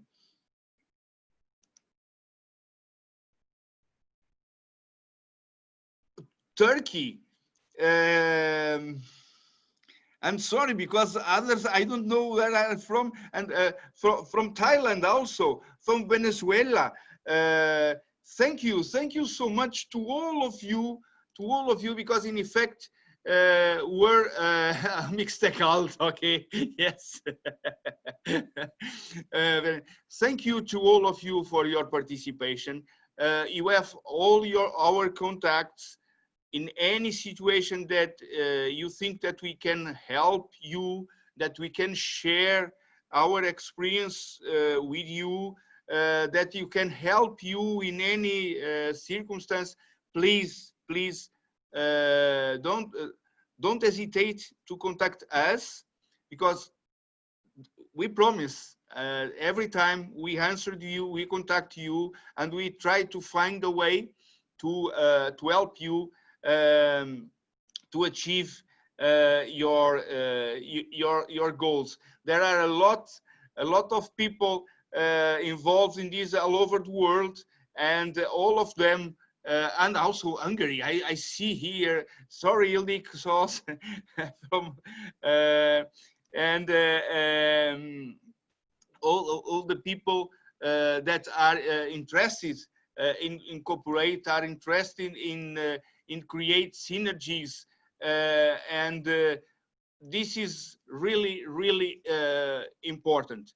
And in fact, all of those is easy to understand with these images that we have in front of us, that to belong to this movement of geoconservation, of geoparks, we are a big family. Don't matter the border, don't matter if the politicians are from right, from left, or from north, or from south. We are a family, a big family, that are interested to keep these in good conditions to us to enjoy, for us to enjoy, but to preserve these for the future generations. Thank you to all of you for your participation. We will see the reports that the Zoom platform produce, and we will send to you next week the certificate of participation, and to the lecturers also the certification of to testify their presentations. Thank you to all of you for your cooperation and for your friendship. Please keep safe, follow the instructions of the health authorities of your countries, and protect yourselves, protect your families, and keep safe. See you next time, and thank you so much to all of you. Thank you. Bye bye. Thank you. Bye. Chao a todos. Gracias. Okay. Gracias a todos. Chao, pessoal. Gracias a todos de Cultura. Un abrazo. Chao, colegas. Tudo. Bye. Un abrazo. Chao. Thank you. Interesting. Thank Gracias. Bye. Chao. Gracias. Chao. Bye. Thank you, bro. Artur. Gracias. Gracias, Artur, Emmaline, desde Cultura. Un abrazo. Gracias a vosotros por haber participado. Galka from Poland. Tchau, gracias. Tchau a todos, obrigada por ter participado, foi maravilhoso. Tchau. Um abraço. Chao, Artur y Emmaline. Alegra. Artur, hasta luego. Espero verte Hasta luego, pronto. Mauricio. Chao. Gracias. Bye. Bye, everyone. Ciao. See you next time. Here, maybe. Bye. Bye. Ciao, Dan. Bye, Dan. Dan Popa. Bye. Ciao, Gatsby. Ciao, Gatsby, Imperatrice. Ciao. Los esperamos en Cutralcura con un mejor clima, si estamos con nieve. Con nieve, aquí estamos con 40 grados, estamos casi cocidos. Con menos 10. Menos 10, estamos con una diferencia de 50 grados entre nosotros, por Dios. Y en alguna de la zona cordillera alta hay mucha nieve. Así que un abrazo, adiós. Pues Patricia, ha sido un gustazo tenerte con nosotros. Muchísimas gracias y esperamos pues vernos pronto ahí todos, otra vez juntos y con mucha buena salud. Catalina, un gustazo Sí, tenerte igual, con un nosotros. abrazo Catalina a todos. Jennifer Ángel, Alegra, Marisela, Alexandra Carrillo, Dan Horacio Popa, Ev Parichat from Thailand. That she is already in the next day, in the day of tomorrow. Se usa aí dessa coisa. Thank you. I will close. Bye bye. Bye bye to all of you. I will close to all of you. Bye bye. Ciao.